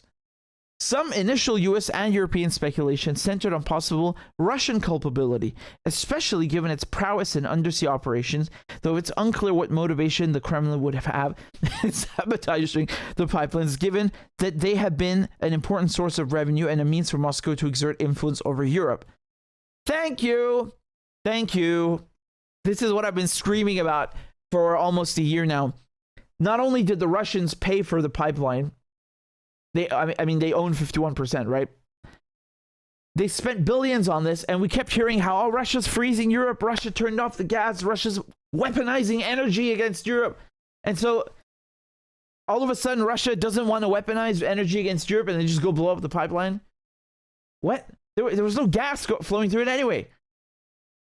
Were they expecting gas to come back? What is this? One estimate put the cost of repairing the pipeline starting at about $500 million. U.S. officials say they have not found any evidence of involvement by the Russian government in the attack. Wow! Thanks for this very important piece of news that anyone could have figured out, but Officials who have reviewed the intelligence said they believe the saboteurs were most likely Ukrainian or Russian nationals, or some combination of two. U.S. officials said no American or British nationals were involved. Now you got to be careful because the United States, they play with language a lot, right? They'll if you miss just a comma, it'll go over your head. They're saying that the saboteurs were not American or British nationals. So, in their mind, they're probably referring to the divers, the guys who actually planted the weapons. But, if you press them and you find out that actually the people up there on the boats, or the people giving them the intelligence or supplying them or financing them were British and American, then they'll say, well, those are not saboteurs. Where were we talking about the divers? Do you see how they play these games? I've become very accustomed to this. It's not a nice thing. You gotta, it's like walking on eggshells, right? The pipelines were ripped apart by deep sea explosions in September in what U.S. officials described at the time as an act of sabotage.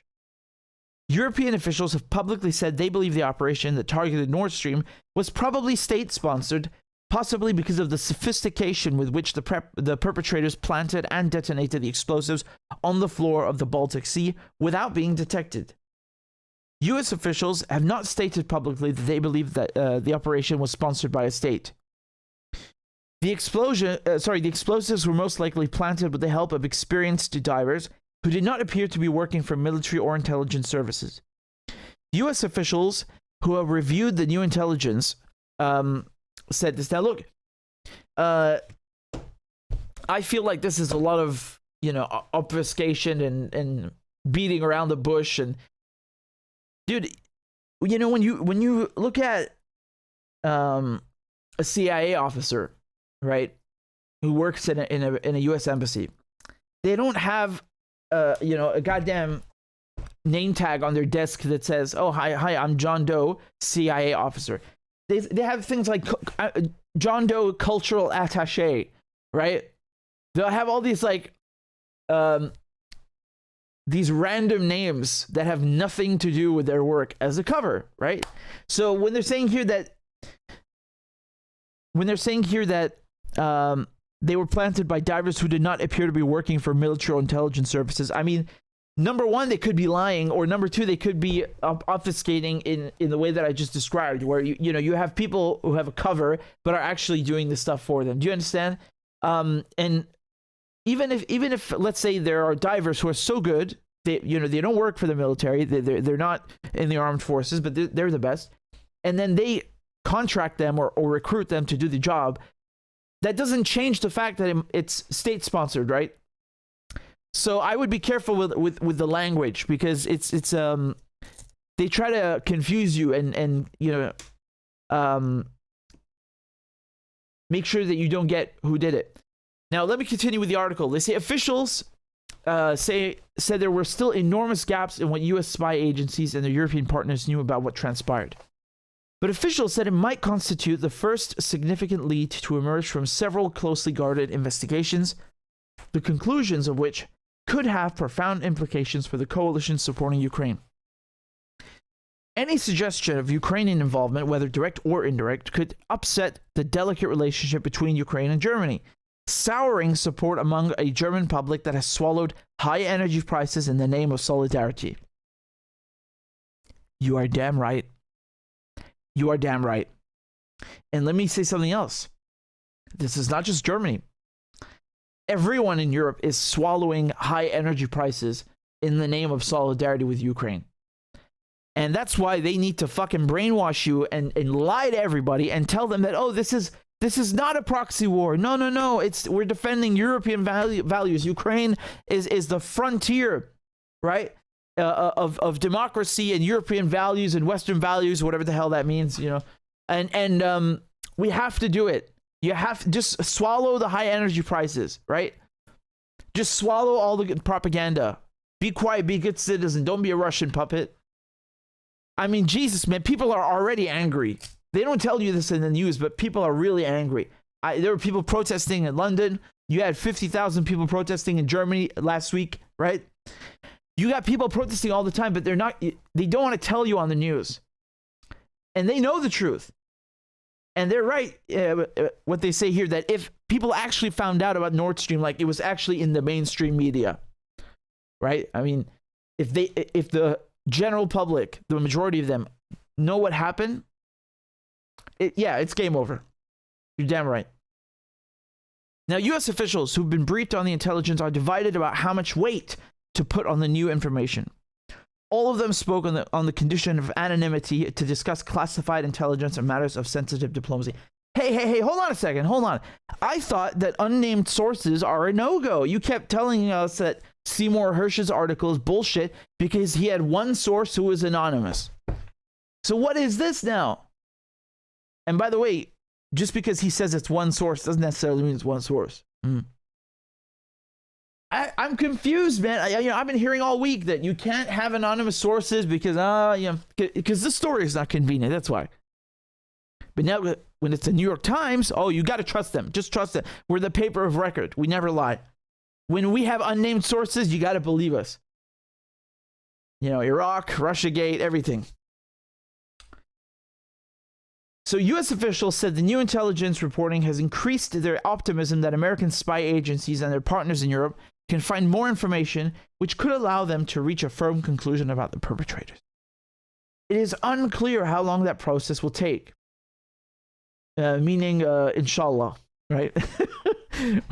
we're not going to get it done. American officials recently discussed the intelligence with their European counterparts who have taken the lead in investigating the attack. I can guarantee you anything you like. I swear to God. You have to understand how these meetings are conducted. You have a couple of people, for example, from the whatever, let's say the Swedish embassy, right? Who will walk up to the State Department, or meet with some, not necessarily Blinken, but they'll meet with State Department officials, and they'll put them in a fucking conference room, and get them some coffee and all these things, and then just bullshit. Just feed them crap for 30 minutes, give them a few crumbs that lead them nowhere, and then pretend that they're friends. That's how this works, right? This is exactly how this works. The United States does not share intelligence with their European allies, okay? I know we have the 5 Eyes and the 14 Eyes. Yes, these are actual programs and constructs and entities. But things that actually matter, the United States doesn't share. In the United States, man, the CIA and the NSA don't even share a shit amongst themselves. Do you understand? These guys are competitive, right? And I don't know if that's a human nature thing or whatever, but they if you go and read it, what was it? The Vault 7 leaks? I forgot where it was, but basically they were planting viruses disguised as Windows updates in order to get intelligence that had not been shared with them. Right? So this is interagency conflict. And you think that they're going to share sensitive stuff with the Europeans? You are dreaming. You are dreaming. Even the United Kingdom would be lucky to get anything. This is how it works, man. You got to understand. This is how it works. I'm telling you. All right. A spokeswoman for the CIA declined to comment. A spokesman for the White House's National Security Council referred questions about the pipelines to the European authorities who've been conducting their own investigations. After this report was published, Russia attacked the credibility of the intelligence, complaining that it had been prevented from taking part in the investigations. This is obviously a coordinated spread of disinformation in the media, said Dmitry Peskov, a Kremlin spokesman. Well, he's not a Kremlin spokesman, he's a Russian diplomat, but okay. They all try to degrade people and like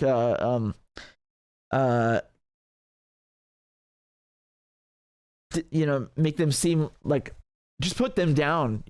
I mean, there's nothing wrong with being a spokesman. Every presidency or premiership, they have a media office and the spokesperson is normal, but the guy's a diplomat at the UN, right? So anyway, he makes a good point. Like, hello, the pipeline is owned by Russia. Okay, you don't think that they should be involved in the investigation? Isn't that logical? They own the goddamn thing. Anyway, continuing here. Nord Stream 1 and Nord Stream 2, as the two pipelines are known, stretch 760 miles. Please, god damn it, stop using the imperial system. It's not because we're anti-imperialists. It's just this is so barbarian. And yes, I'm English, but I gotta say that this is barbarian system. Okay, this is outdated. No one uses this. You know, I'm pretty sure inside NATO, the Americans and British don't use this. You have to stick to metric. Okay, when you're working as a scientist, you know, in the SI system, you use metric. You know why? Because it makes sense. Stop using goddamn miles and imperial. I can't stand it. Anyway, 760 miles is going to be around, well, 1 kilometer is 1.6 miles. So, Christ, I don't know.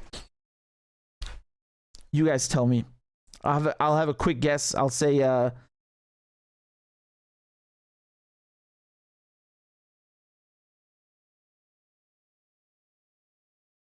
what is it? 500 kilometers, maybe?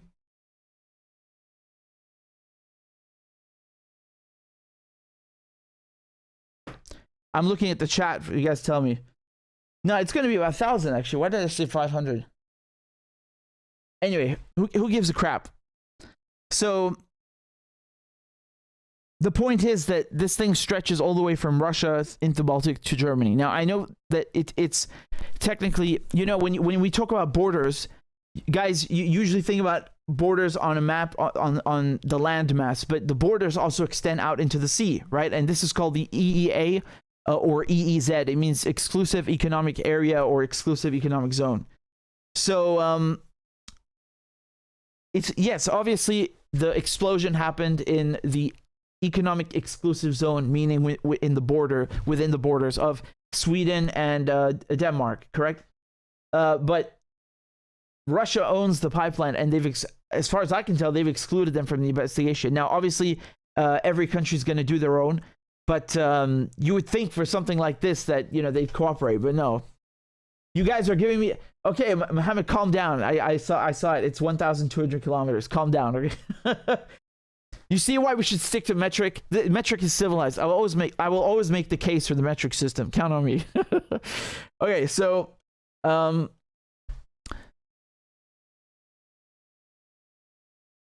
okay, the pipeline stretched from the northwest coast of Russia to Lubmin in northeast Germany.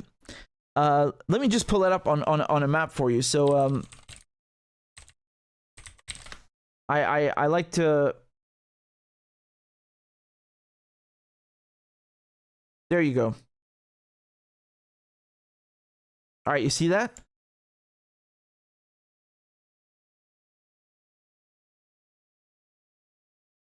The first pipeline cost more than $12 billion to build and was completed in 2011.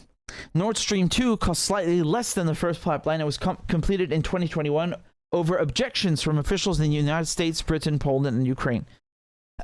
Again, I'm so confused about this, man. Look, Germany and Russia are next to each other, right? Here, they're practically neighbors. Yeah. What does the United States have to do with this? Like, why do you object over pipeline? Like, just put this into perspective. Like, imagine Germany getting riled up and angry because you know, Mexico wants to build a pipeline with the United States. What business is it of yours? It's none of your goddamn business in any way. I can't I don't grasp this, man. Really, it's so crazy. It's so. But anyway, so the United States, Britain, Poland, and Ukraine, among others, warned that it would increase the German reliance on Russian gas. During a future diplomatic crisis between the West and Russia, these officials argued that Moscow could blackmail Berlin by threatening to curtail gas supplies, on which the Germans had depended heavily, especially during the winter months. Germany has weaned itself off reliance on Russian gas over the past year. Actually, that's something I wanted to ask Sankey when I had him. You know, the gas reserves in Europe, most countries, including Germany, were able to fill them up and get through the winter. What about the next winter? What about the next winter? I mean, can you guys tell me honestly? Tell me in the comments right now.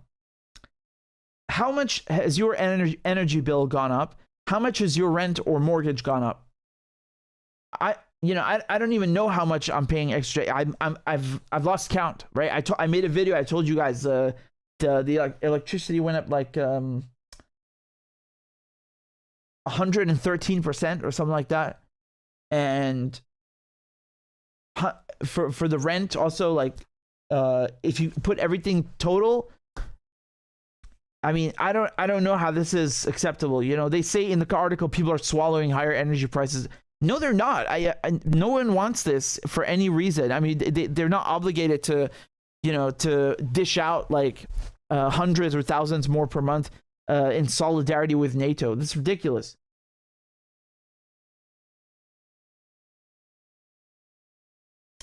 Rose in the comments says that going up like 130% for me. Quantum says for me it's about 200% higher, the utility costs. Jesus. Russian says 100% price increase on energy. Corbynite says mortgage won't go up till end of the term. Electricity and heat maybe plus 50%. Adolf says 300% for me. O-Towner says electricity's up $180 a month. Jesus. Fight Back says strip all politicians of fringe benefits. Do you know what's so disgusting? Man, just please listen to what I'm saying. In England, you know, we have a beautiful system where if you're a member of parliament, you get to claim expenses, right? Even your electricity bill. And of course, you know, who pays the electricity bill? The taxpayer. And who is getting screwed with these higher energy prices? It's not the MP. It's not the members of parliament. It's the taxpayer. I mean, that's disgusting, really.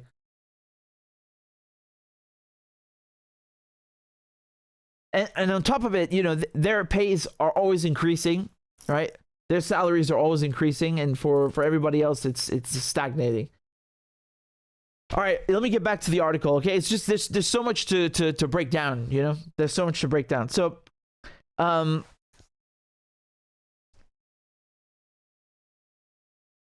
they said Moscow could blackmail Berlin by threatening to curtail gas supplies on which the Germans had depended heavily, especially during winter months.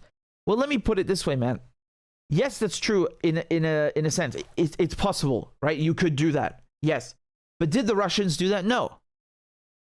Please show me any moment where the Russians actually tried to destroy Germany and Europe by cutting off the gas. The Russians cut off the gas a few months ago. So, you know, this is summer, fall. God, why do I say fall? Autumn 2022, right? But they only did that because they had been sanctioned for 6 months. So that was retaliation. It wasn't aggression. Do you understand?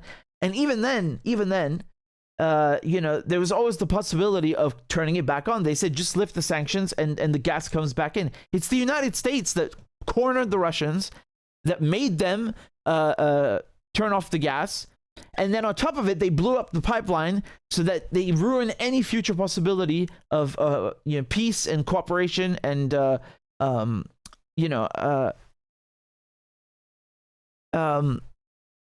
Stability in Europe, which is very important. I know they try to frame it like it's a bad thing, like oh, Moscow could blackmail Berlin. Think of it this way, man. Moscow and Berlin, you know, they destroyed each other already once pretty heavily. Isn't it nice that they have you know, economic partnerships with each other? Like, isn't that much better than bombing the crap out of each other, you know, killing each other? Why do you have to look at it like it's a bad thing? The Germans. Why is Germany the top economy in Europe? Why is Germany the richest country in Europe? There are many factors, but one of the factors which you cannot ignore, and I'm not saying it's the major one, it's cheap Russian gas. You can't power all of this industry without cheap Russian gas. So the you know, it's not just Germany that benefited, it's all of Europe that benefited from cheap Russian gas. And the other thing is that the Germans in the agreement, if there was excess gas, right? They could send it downstream and sell it and make a profit. I mean, this is a win-win situation. So they try to paint it as something bad. I don't think it's necessarily something bad. You know, it's kind of sad because, you know, almost you know, 80 years ago, they were at each other's throats, killing each other, and now you know there's a pipeline, and they're They have diplomatic relations and economic partnerships. Isn't that much better? Is that much better? Well, not anymore. Apparently, there's no more pipeline now. The United States made sure of that. So the New York Times article, they say that early last year, President Biden, after meeting with Chancellor Olaf Scholz of Germany at the White House, said Mr. Putin's decision about whether to attack Ukraine would determine the fate of Nord Stream 2. If Russia invades, that means tanks and troops crossing the border of Ukraine again, then there will be no longer a Nord Stream 2. We will bring an end to it. When asked exactly how that would be accomplished, Mr. Biden cryptically said, I promise you we'll be able to do it.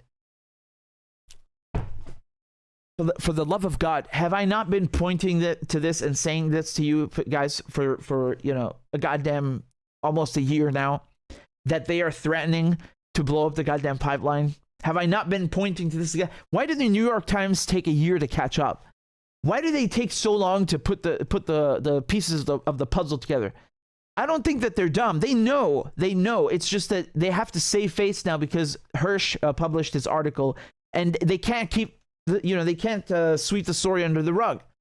So, they have to save face. This is their way of saving face.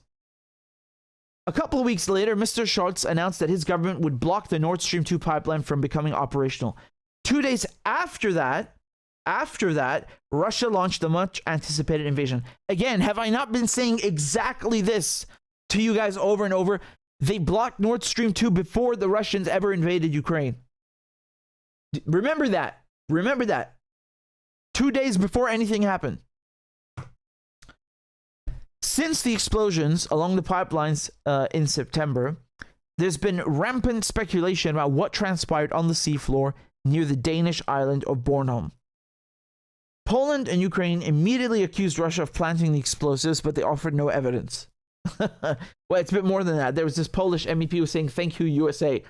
That guy ended up deleting the tweet. What a goddamn idiot. I mean,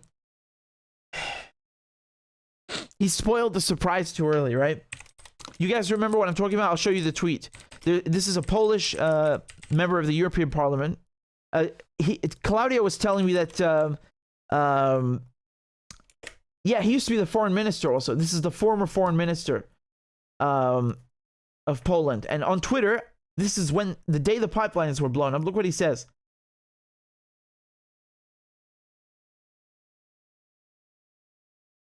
Here it is. He says, "Thank you, USA," and then he deleted it. He's not very discreet, is he? He's not very discreet. And anyway, Russia in turn accused Britain of carrying out the operation, also without evidence. Russia and Britain have denied any involvement in the explosions. Well, again, let me say something, and I've said this before, is that in the case of the United Kingdom, the United Kingdom is specialized in these things. Okay. I've given you various examples. The Special Air Service, the SAS, going into German airfields in North Africa, sabotaging the crap out of them. Into enemy lines and back out very quickly, doing sabotage. The dam busters also. So this was they tried to find a way to destroy German dams, and actually it's quite sad because the most of the casualties were Soviet prisoners of war. It's sad. It's really sad because from an engineering point of view, it was a success that they managed to destroy the dams, but they just ended up killing Allied prisoners of war. In any case, that was also a feat of engineering. Getting a bomb to skip on the water, like when you throw a stone in a pond. They did the same thing, but with a giant bomb on the water. So these are just a few examples, and that's why I immediately thought it's either the UK or Britain or both of them. Guaranteed. There's no one else who has the expertise, or the experience, or the knowledge, the motive, and the money to do it. No one else. Okay.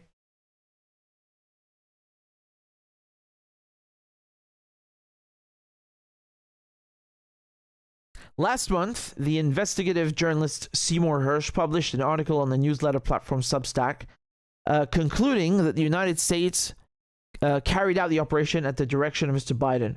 In making his case, Mr. Hirsch cited the president's pre-invasion threat to bring an end to Nord Stream 2 and similar statements by other senior U.S. officials.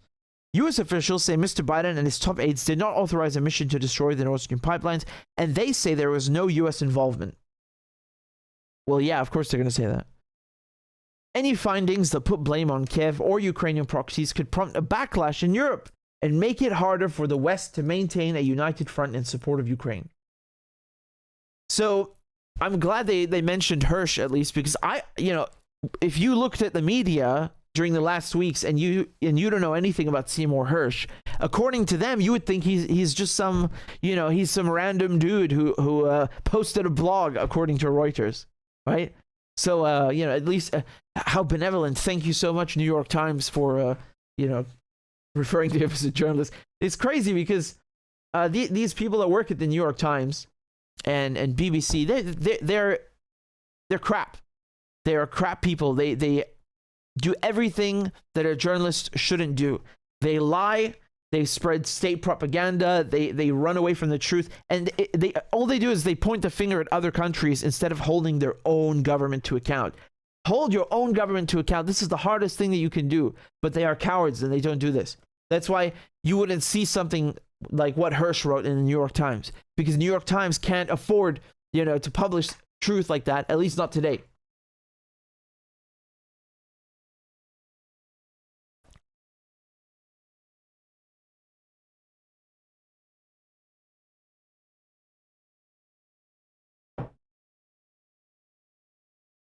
U.S. officials and intelligence agencies acknowledged that they have limited visibility into Ukrainian decision-making.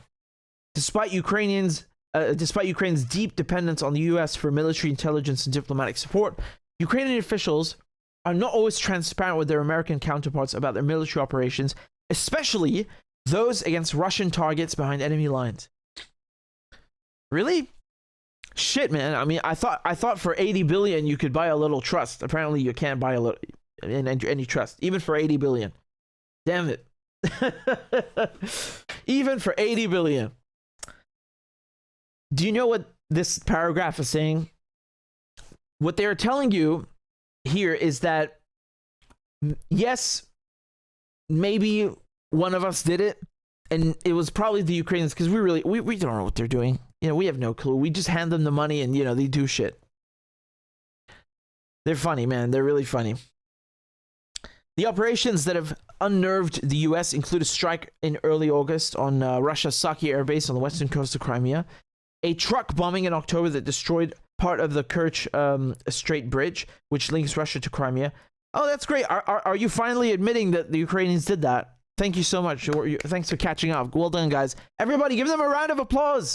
Well done. Well done, New York Times. You finally caught up. Well done. Come on, everybody. Clap, clap, clap. Give them the clap emojis. Let's go. Well done. Well done. And in a few years, you'll see the same thing where they just write, oh, yeah, it was Ukraine. It was, NATO that blew up the Nord Stream 2 pipelines, right? But they'll never say it when it happens. Can't do that. You got to do it when nobody cares anymore. There we go. Everybody's clapping.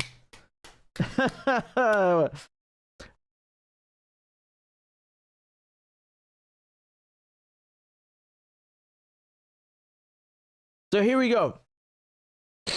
And they also cited drone strikes in December aimed at Russian military bases in Ryazan and Engels, about 300 miles beyond the Ukrainian border. There have been other acts of sabotage and violence of more ambiguous provenance that U.S. intelligence agencies have had a hard time attributing to Ukrainian security services. One of those was a car bomb near Moscow in August that killed Daria Dugina, the daughter of a prominent Russian nationalist. Kiev denied any involvement, but U.S. intelligence agencies eventually came to believe that the killing was authorized by what officials called elements of the Ukrainian government. In response to the finding, the Biden administration privately rebuked the Ukrainians and warned them against taking similar actions. Well done for catching up. Everybody, another round of applause for the New York Times for doing their job. Well done. Well done. Splendid. Splendid. Good show out, boy. Bloody good show. They finally admit the truth, and you'll see Nord Stream will come as well when no one cares. Thank you. Look at that, everybody! Round of applause in the chat. Lovely. That was actually pretty tragic. I mean, this is kind of sick. Like, what does his daughter have to do with anything? I look, man. I'm not even familiar. I'm not even that well versed with Dugina, but why do you assassinate his daughter? I mean, this is sick. This is like mafia shit. That's what the mob do. So we're giving all this money to people who behave like the mob. Assassinating a Russian nationalist's daughter, a civilian, is not exactly defending Ukraine from Russia. What the fuck does this have to do with European values? What, we blow up people's daughters now in car bombs? Like, explain this shit to me. Explain this shit to me, man. I'm not paying for this. No, none of us should be paying for this or supporting this. This is, and I mean, this is just one crime among many.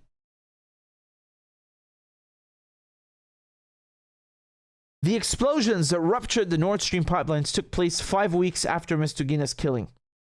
After the Nord Stream operation, there was hushed speculation and worry in Washington that parts of the Ukrainian government might have been involved in that operation as well. I mean, that just shows you again that everybody knows who has the motive and who has the capabilities. Well, I mean, Ukraine not by themselves, but certainly with the money they've been given and the support. And you remember in Hirsch's article, he says that even people who work in the U.S. government had no clue about this. Right? It was top secret, right? So they did that on purpose. So yeah, obviously there would be people speculating because they had no clue. And the fact they thought it was Ukraine or someone with Ukraine, I think says a lot.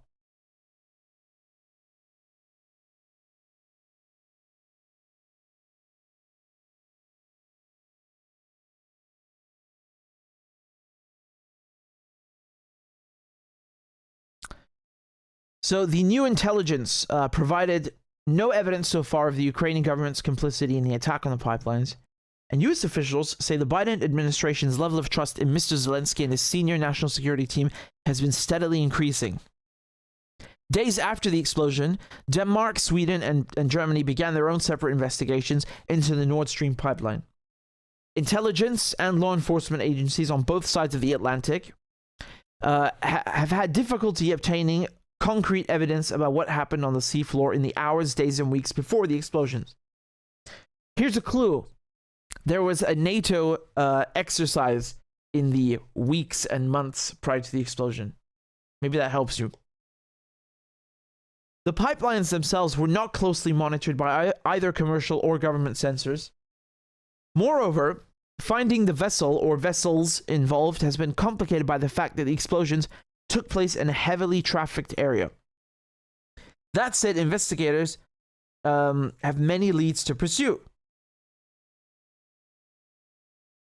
See, this is a photo from 2019 when they're laying the pipes. Huge stuff, man. According to a European lawmaker briefed late last year by his country's main foreign intelligence service, investigators have been gathering information about an estimated 45 quote-unquote ghost ships whose location transponders were not on or were not working when they passed through the area, possibly to cloak their movements. The lawmaker was also told that more than 1,000 pounds, here we go again with the goddamn imperial system, 1,000 pounds of military-grade explosives were used by the perpetrators. Spokespeople for the Danish government had no immediate comment.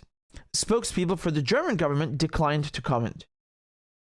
A senior prosecutor leading Sweden's investigation told the New York Times late last month that his country's hunt for the perpetrators was continuing.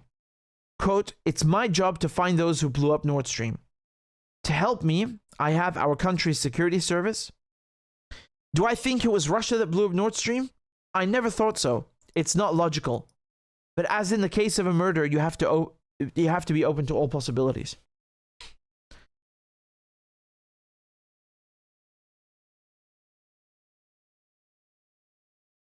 I guess so, yeah. I mean, just logically speaking, objectively speaking. But again, I struggle to, I really, really, truly struggle to think it was the Russians. And for me, this New York Times article is them trying to save face because they never covered this story properly. They never covered this issue properly.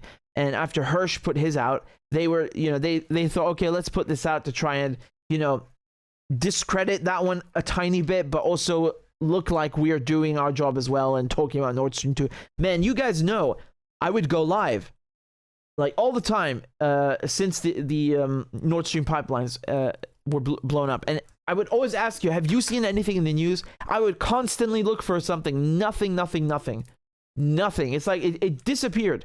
Right? I've never seen a terrorist attack disappear from the news so quickly. They couldn't wait to get rid of that shit.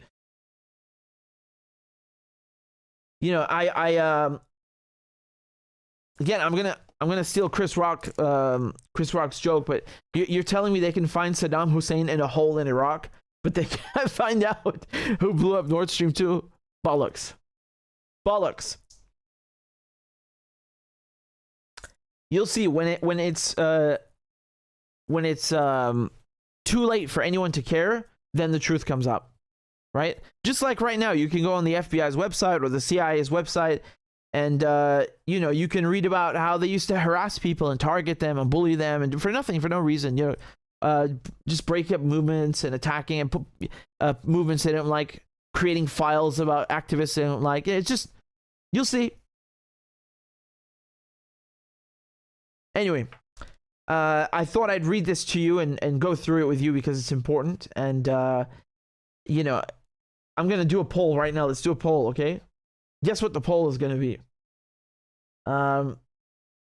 Okay, cool. What is this? There we go.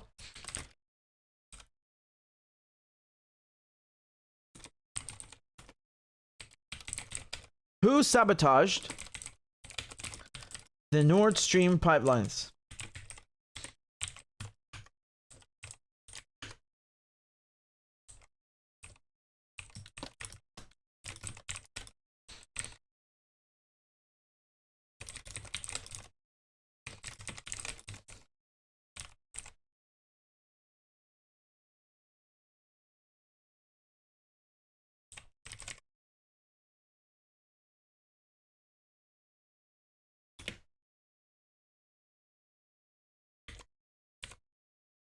There you go. There's your poll.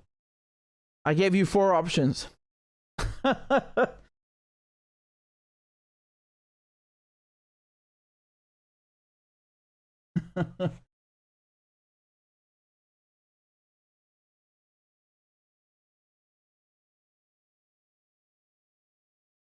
I wanted to put Norway in there, and then I put Agrabah instead because just for fun. It reminds me that I saw this in the news once. I always have to look it up again just to make sure it's true because it sounds so ridiculous. You guys have watched Aladdin, the Disney movie Aladdin, and the city is called Agrabah. Yeah, and this is in the Guardian from 2015, right? So. They polled a bunch of Trump voters apparently, and 30% of GOP voters supported bombing Agrabah, the city from Aladdin. Sorry, it was GOP voters, not Trump. But I don't know. I just found this so hilarious. I can't believe that that's real. But I guess it sounds Arabic, and so it has to be bombed. That's the logic, right?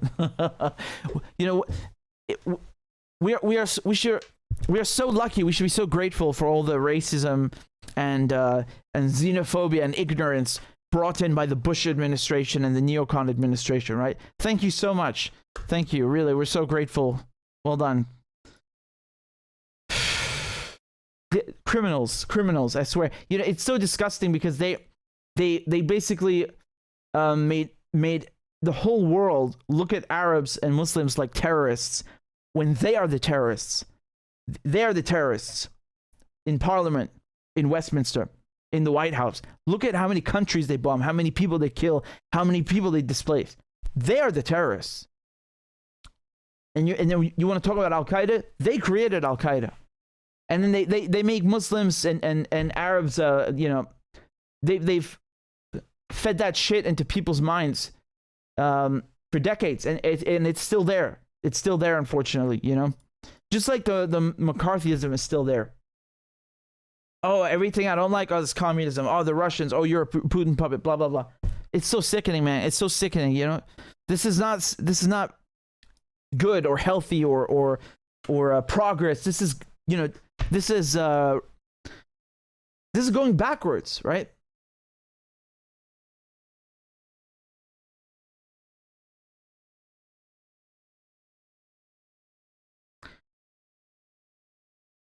You guys in the poll, you're saying that 8% of you said it's Agrabah, and 4% the United Kingdom. Maybe it was Agrabah. 88% for the United States. All right. Yeah, Quantum Alchemist pointed the Agrabah vote out. I'm also laughing. It's really funny. All right, guys. Well, give me a second. I might have something else for you as well. Let me see something.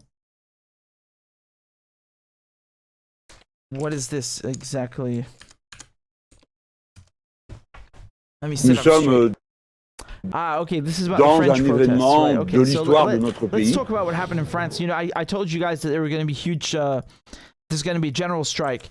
So that was just yesterday on March 7th, right? So let's take a look. Give me a second just to put this up for you.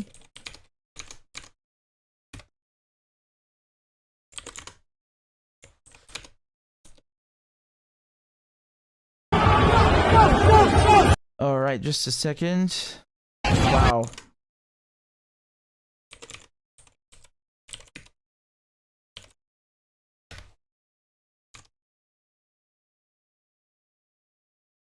Wow. That is wild. That is absolutely wild. Nous sommes dans un Okay, just a second. qui est destiné. Yo, how many of you guys have been subscribed since I don't know, like 2020? How many of you have been here since 2020 or let's say early 2021? I'm just curious. Do you guys remember we would always do the impromptu segments? Yeah, I mean we still do it to this day, but I mean back then it was kind of like, you know, let's go 8 hours. And we still do that. Oh, J.O. Towner says yes, and Vegan Goddess and Goodwill and KC. Well, thank all of you guys. That makes me very happy. That makes me very, very happy. Corbinite says, I think I followed since mid 2021. Ahmed also says 2021. Klaudia is saying, no, we're not going 8 hours. We shall see about that. All right, guys. So let me show you what's up in France, okay? Very cool stuff. Just give me a second. Man, I need to drink some water, okay? So just give me a second to get something to drink, and we'll be right back. Don't go anywhere because we've got a lot to cover. And in the meantime, hey, did anybody sign up on Patreon? Let me play crab dance in the meantime because I want to play crab dance. Let me see here. No, it can't be. Not one of you? That is impermissible. That is impermissible. Or actually, I'm not logged into my email, so that's why I didn't get a notification. I actually don't know. Hold on, let me go in and check. I was like, what the hell's wrong? Okay, give me a sec. So I bet one of you's owed a crab dance, so forgive me. Just give me 1 second over here. It should tell me, I think. Hey, there we go. Look, we've got a bunch of people here. Hey, look at this. We've got Susanna, we've got Lana, we've got Lennon, we've got Mahana, and we've got Daniel. You guys, thank you so much. Thank you. You guys deserve a major crab dance. I told you we want to have crab dances going. So guys, please look, we're at 707. At the beginning of the month it always drops down. Guys, we got to 900 once. We have to get back up there because I promised you if we get to 1,000, I will get you a Henry Kissinger pinata. That is what we're gonna do. A Henry Kissinger pinata. Actually, I'm gonna let you guys vote for who you want. I'm guessing Kissinger will do it. Anyway, guys, we're at 707. please, let's get to 750. We just need 43 of you to subscribe, and we will get to the we'll hit the goal. Okay, so again, I'm gonna show you on the window. It's patreon.com/RichardMedhurst. It's basically you just send a donation once a month. It's in any currency. You could do $1 a month or £1 a month, and you can stop it or start it anytime you like. And look, you see we're at 707. We want to get to 750. That's the goal, guys. 750. So I know we can do it. We got several hundred people watching right now. So let's do it, guys. Let's do it. I believe in you. We can do this. All right. Anyway, let me play the crab dance in the meantime. Let's go.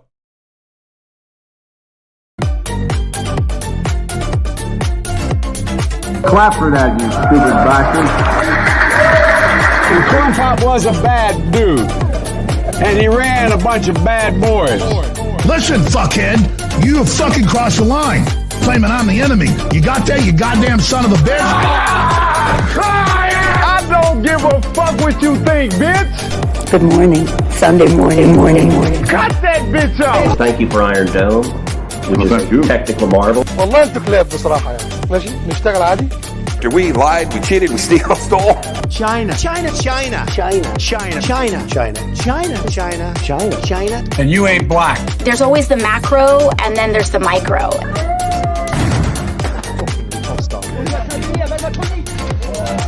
Do not come. Do not come. I'm gonna come. You talking to me? Ladies and gentlemen, I'll have 2 number 9s. Number 9 large. we got him. I told myself, I know it's not. I've fallen and I can't get up.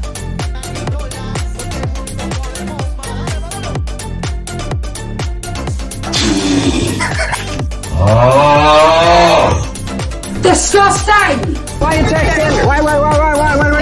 You're getting nervous, man. Calm down. It's okay. Okay.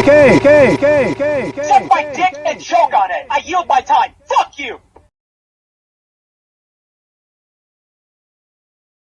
I am once again asking for your financial support.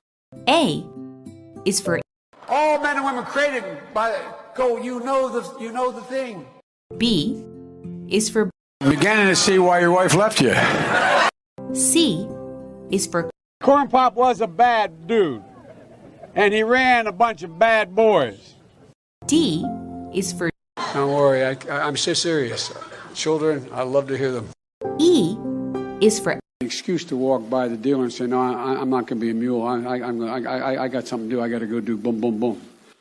F is for Friend, and she's a friend. She's been my friend in and out of public life. G is for Go to Joe 30330. H is for Hairy legs that turn blonde in the sun. And the kids used to come up and reach in the pool and rub my leg down. I is for I'm a Democratic candidate for the United States Senate. J is for Just look at the record. I have President Biden, Vice President Biden. Well, I tell you what, if you look at my record and you still doubt about my commitment, then you should vote for somebody else. K is for Kids jumping on my lap. And I've loved kids jumping on my lap. L is for The lion, dog, face, pony soldier. M is for Make sure the television, make sure you have the record player on at night. The phone, make sure the kids hear words. N is for NATO. O is for The only African American woman that ever been elected to the United States Senate. P is for Poor kids are just as bright and just as talented as white kids. R is for Rest her soul, and although your mom's still alive. S is for Send a text to the word united. T is for Truth over facts. U is for Union workers, the UAW took incredible cuts in their future. V is for I'll vote for somebody else. All right, thanks so much. W is for Why? You're getting nervous, man. Calm down. It's okay. X is for Xi Jinping. Y is for And you ain't black.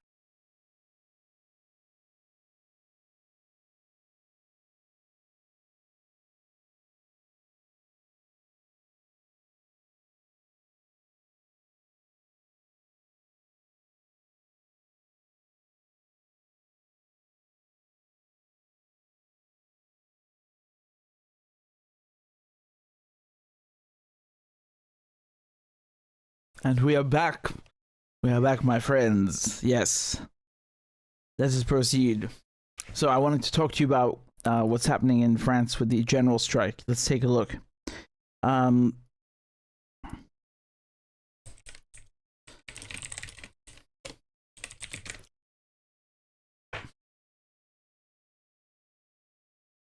Well done, well done. Wow.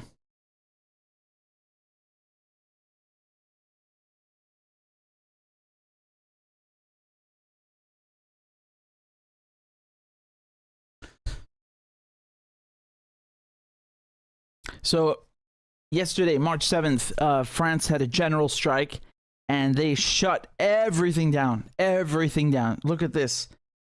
Protests and disruption in France as transport workers start strikes. So, the protests are against Macron planning to raise the pension age from 62 to 64. And for the sixth time since the start of the year, unions called a nationwide day of strikes and demonstrations, aiming to repeat the large turnout seen on the first major protest on 19th of January, when more than 1 million people marched against the pension changes. So, again, I did a video last week about these pension changes and covering NUPES, which is the left coalition. So go watch that if you want to learn more. And I told you that they would be having the strike.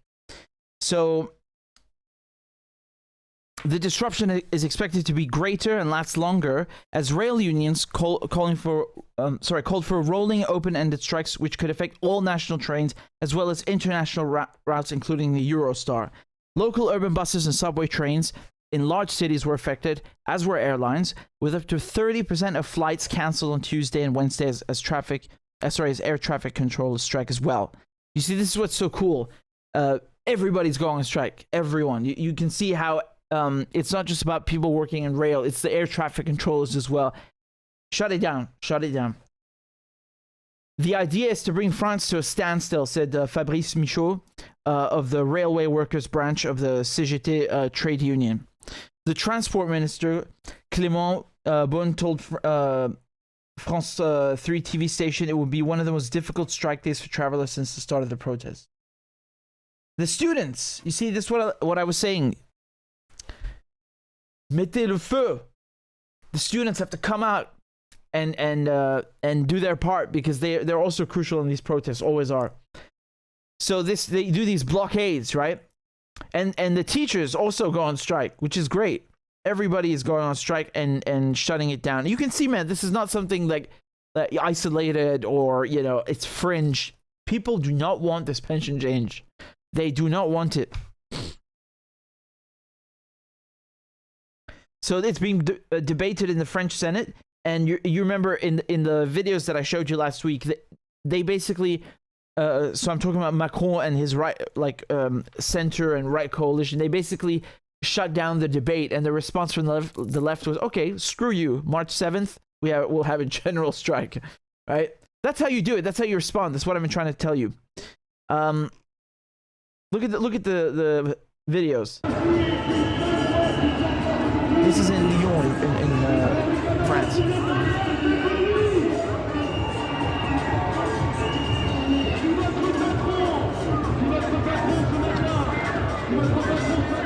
Lovely. I see a Palestinian flag in the front.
I find it funny how the police are basically, beating on the people that are trying to get them, a better pension deal, right? I raised the example of the firefighters during the Yellow Vest movements, how, they were fighting with the police. The firefighters are trying to get a better deal for you as well, man. Why are you beating on them? It's so nonsensical. Here, more stuff.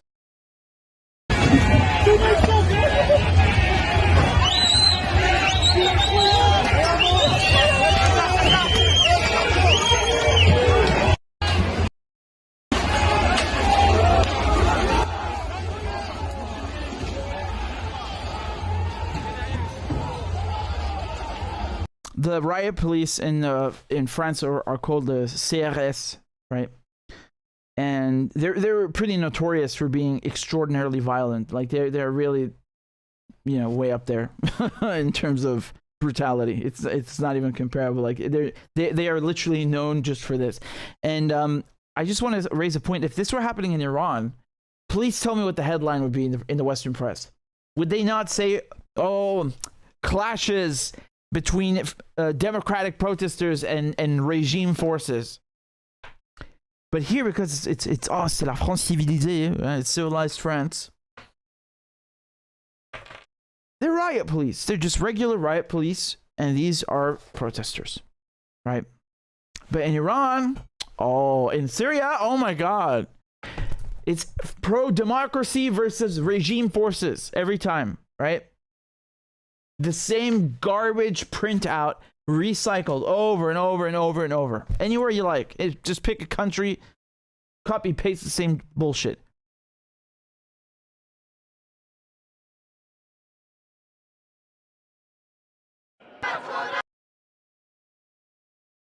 Hey, let's see what's going on here. Tens of thousands. Look at this. Théâtre du Soleil. Everybody's out, man.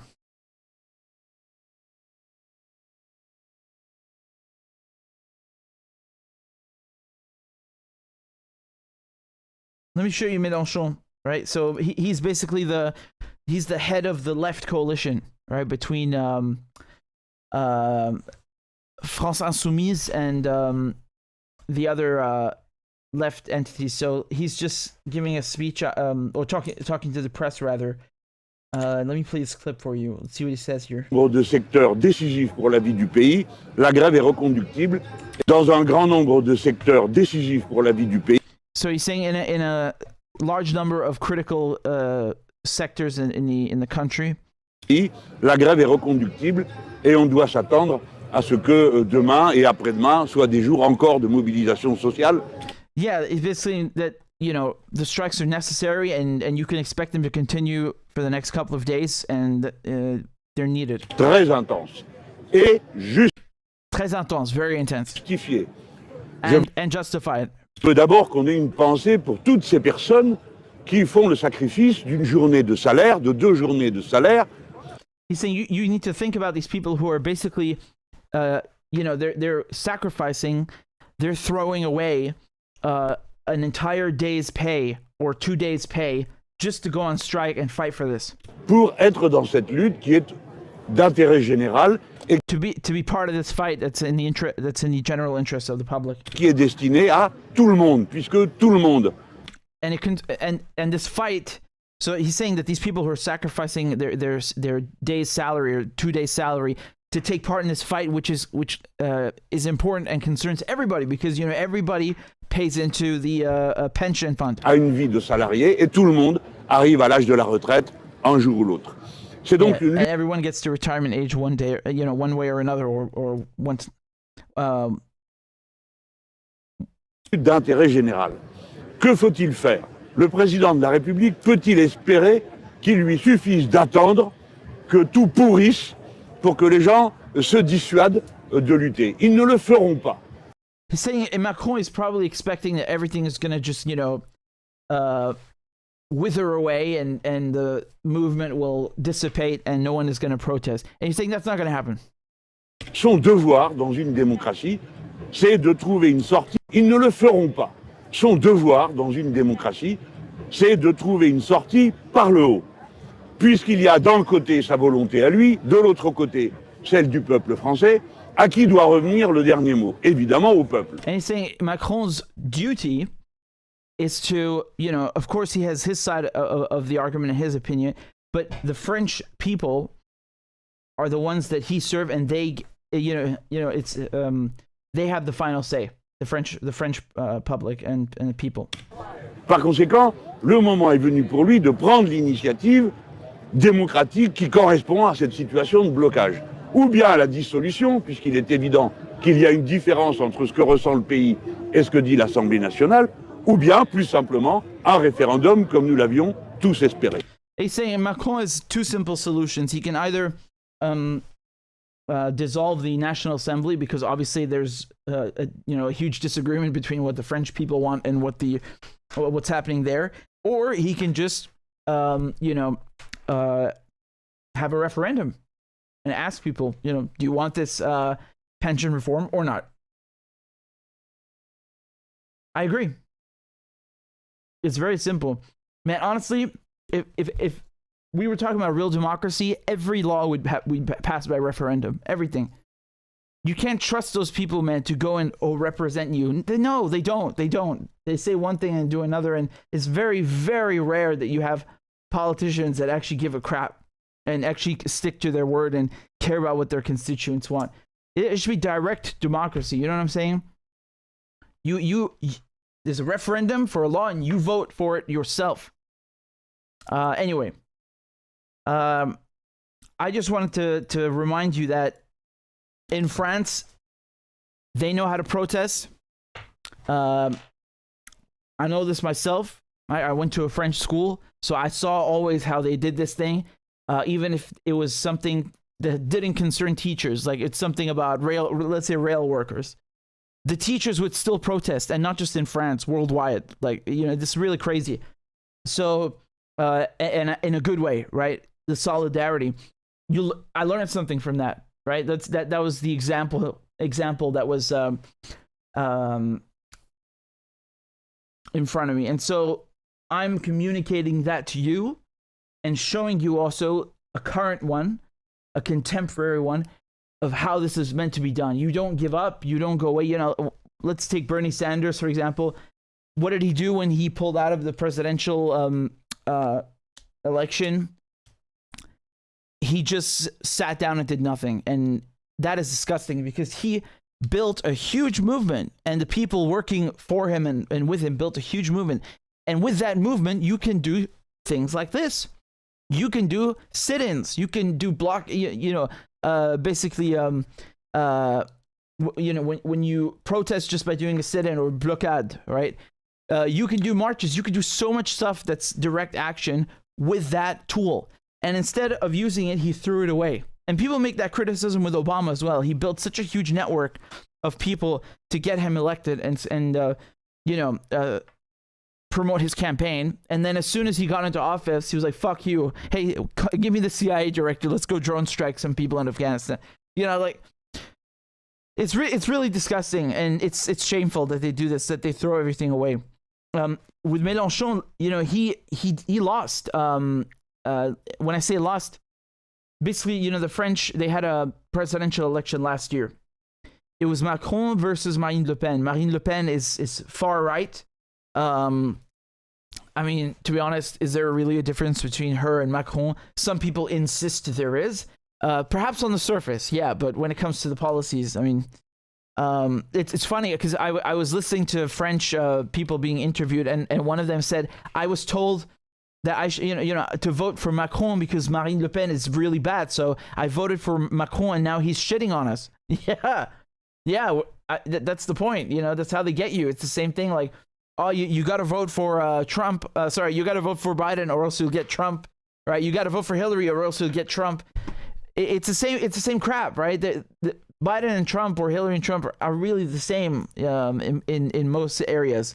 Perhaps they differ on tiny things, but in the end, they get you. And when it comes to Mélenchon, so I mean, he lost to Marine Le Pen in the first round by 0.1%. 0.1%. So if he had gotten 0.1 or 0.2% more, he would have been in the runoff against Macron. And you would have a really, really difficult time convincing people that Macron is better than Mélenchon. You can't scare them and say, oh, you need to vote for Macron or else Mélenchon's going to give you, he's going to give you nice things. That would have, I think, that would have been very costly for Macron. Really, really costly. And I find it extraordinary that Marine Le Pen, she got into the final runoff by 0.1%. I mean, that hurts, right? But my point here is that even though he lost, look at him. He's still out there. He's still organizing. And he says, we're going to protest. We're not going to stop. We're going to keep doing this. And what does Bernie Sanders do? He just fucks off. Never hear from him again. And never heard from him again. I mean, this is, look at the difference. Look at the difference. And again, even Bernie Sanders, his policies, if you put him in Europe, he'd be like center-right at best, Like universal healthcare, yeah, everybody has that. That's nothing new. And, I mean, thank God, right? We should say alhamdulillah, it's a blessing. But I mean, his policies are not that radical in Europe. They're quite, Mélenchon is actually left, if you want to talk about left. And this is how you organize. This is how you do it. You don't stop. You keep going. And well done. Bravo à tous. Really, this is bravo à tous qui font la grève. C'est vraiment, vraiment bien. C'est vraiment extraordinaire. Il faut continuer. Mettez le feu. Mettez le feu. This is how it's done, man.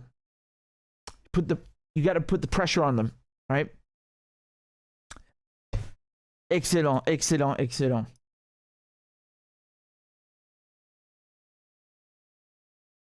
Here's some headlines just so you can see. French general strike hits UK travelers. Royal Air Maroc to cancel flights. Jesus, I mean, like it's affecting, it's affecting the planet basically, right? There are no international flights anymore there because air traffic controls are like, this is beautiful. This is mwah. I don't even know what to say. Well done, really. This is how you do it, man. This is how you do it. And if you want to hit them really hard, the oil refineries. I think they did that in the 30s. Non, ça c'est vraiment bien fait. Ça c'est bien organisé. Ça c'est extraordinaire. Je vous soutiens et jusqu'au bout, jusqu'au bout. Continuez, mettez le feu.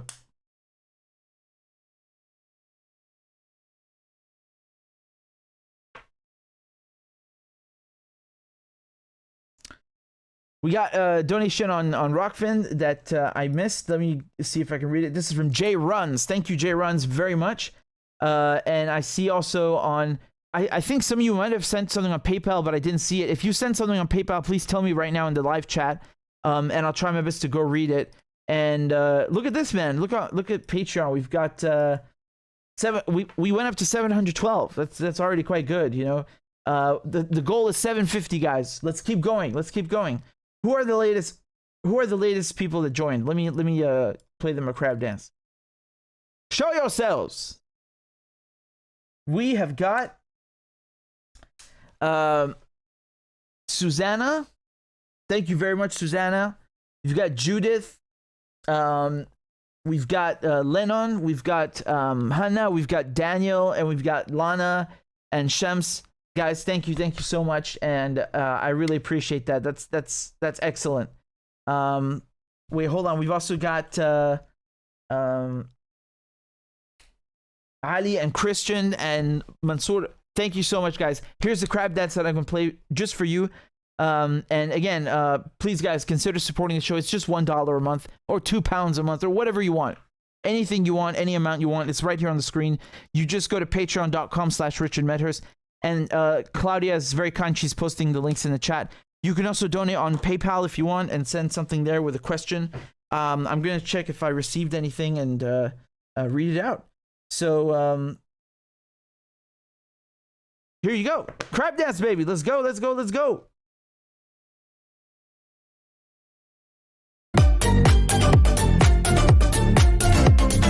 Clap for that, you stupid bastard.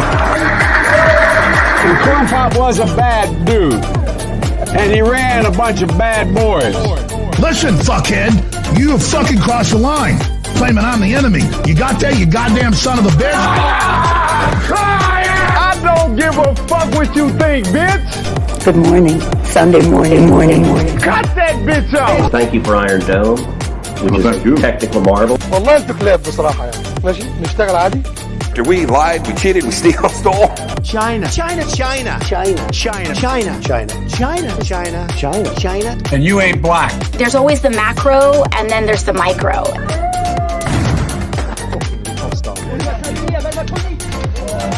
Do not come. Do not come. I'm gonna come. You talking to me? Ladies and gentlemen, I'll have 2 number 9s. Number 9 large. we got him. I told myself, I know it's not. I've fallen and I can't get up.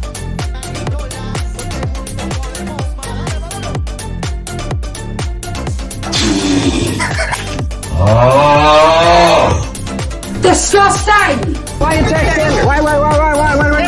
You're getting nervous, man. Calm down. It's okay. Suck my dick and choke on it. I yield my time. Fuck you.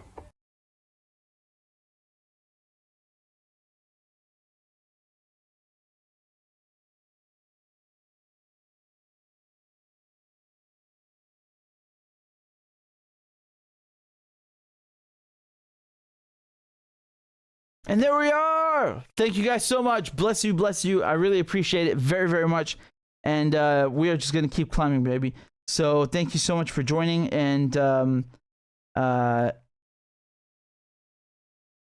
appreciate all of your kind comments and kind words. Let me just check on YouTube if I missed any of the super chats while I was doing my thing. So just a moment, and I'll be right with you. I love the crab dance. I really do. It's always a banger. All right. So here we go. And then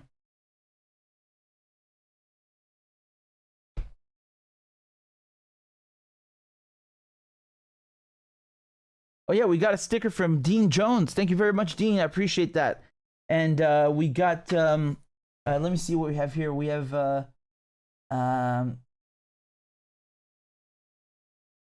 something from Russian ally, says love and respect for Palestine. Thank you very much. You're very kind, and I appreciate that. And it's really disgusting how they're just massacring them, really every day. Man.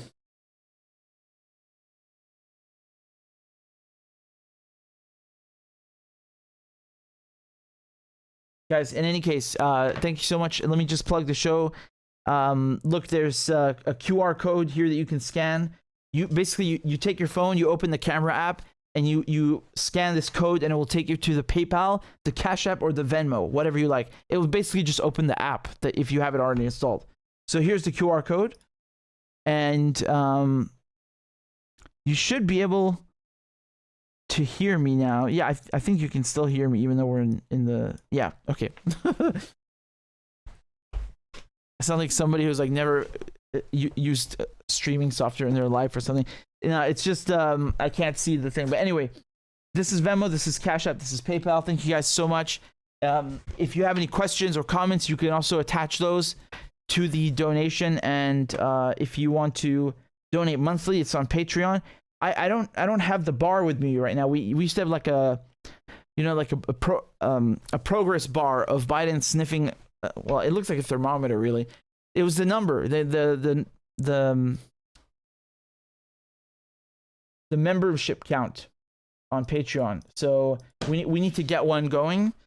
And right now, I don't know how many we still are, but I hope you guys will oblige me and join on Patreon, because we're at 712. So that means we only need 38 more members. So guys, there's a couple hundred of you watching right now. We only need 38.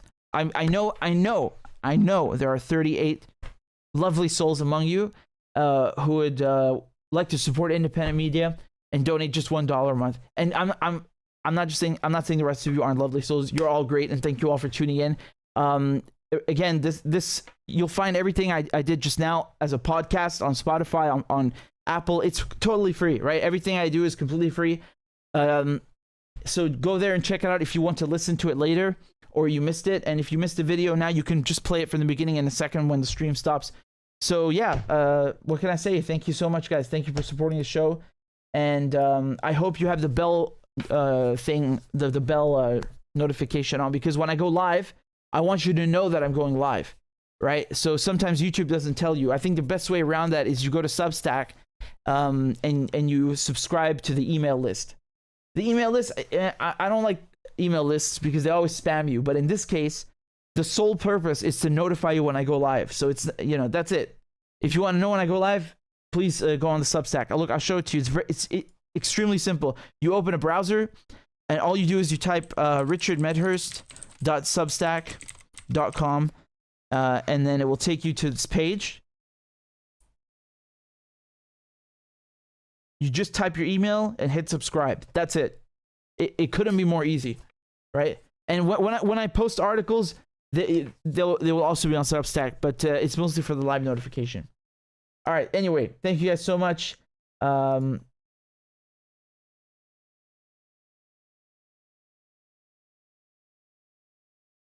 see you guys next time. Take care. Ma salame. Bye-bye. Thanks for tuning in.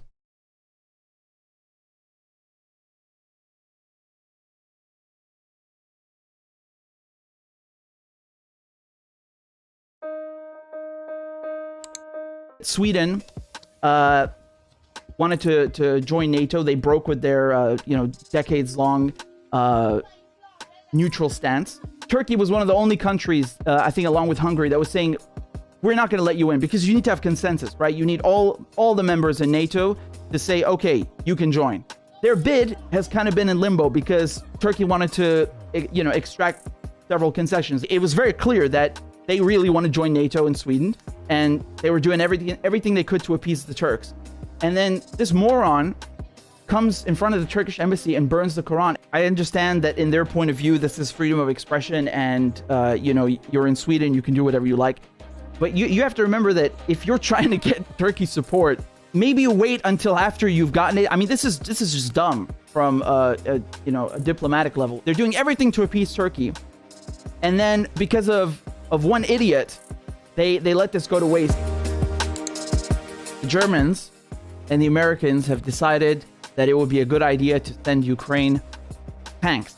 German tanks against the Russian. Man, I'm perplexed by this. What do they think is going to happen? Because even if you can train the Ukrainian crews who are used to Soviet tanks to operate British tanks, and then you got to train them to operate German tanks, and then you got to train them to operate American tanks, and that's if they can even maintain the logistical supply line to work with these tanks to keep them running. What kind of door are you opening now for the Russians to do? I mean, this is very clearly escalation. While Germany and the US are saying, yeah, we're going to give Ukraine tanks, the doomsday clock has been moved to 90 seconds to midnight. So this is basically, it's a measurement of how close we are to the end of the world, to the apocalypse, to annihilating the planet with nuclear weapons, right?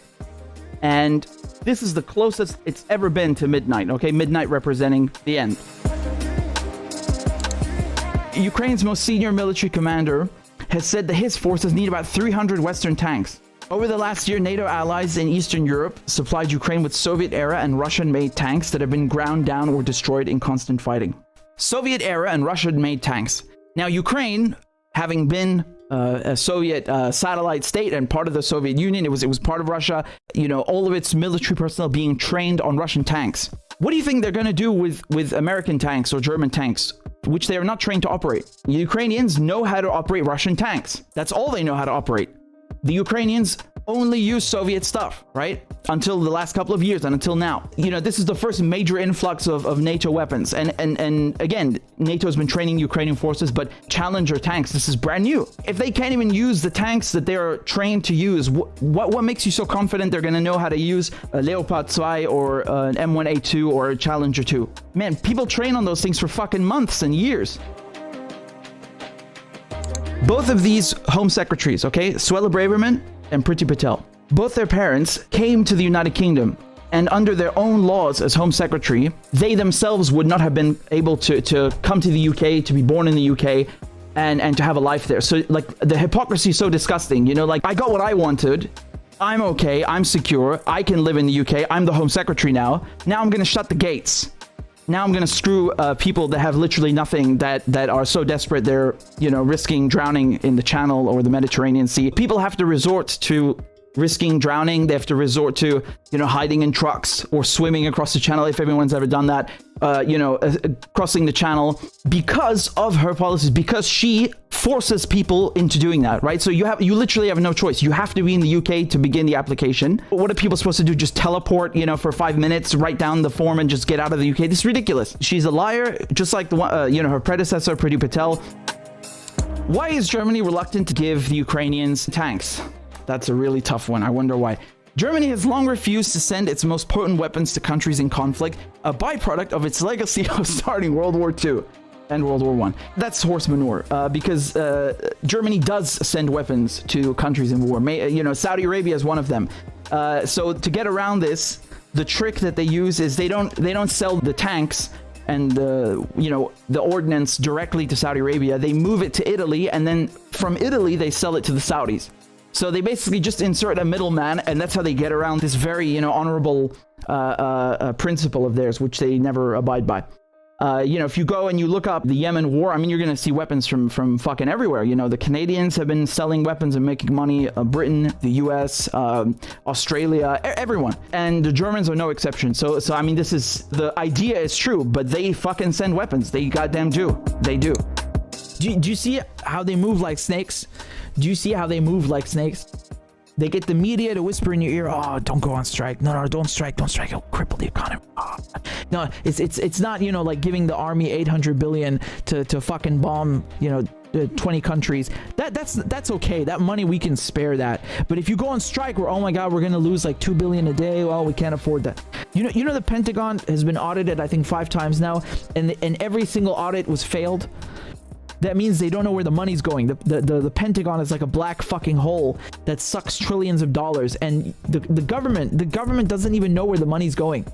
I can tell you where it's going. You don't need to audit the Pentagon. I can tell you, me, Richard Medhurst, that money is going towards drug deals, towards arms sales, towards arms purchases, towards CIA fucking budgets and embassy coffee. That's where that shit is going, man. That shit is going to the spooks. That shit's going to the bombers. That shit's going to the paramilitaries. That's where it's going. You don't need to scratch your head. That's where it's going. And apparently that's an acceptable loss. That's an acceptable use of American dollars and taxpayer dollars. But going on strike, oh, that's too much of an inconvenience. That's the fucking point, man.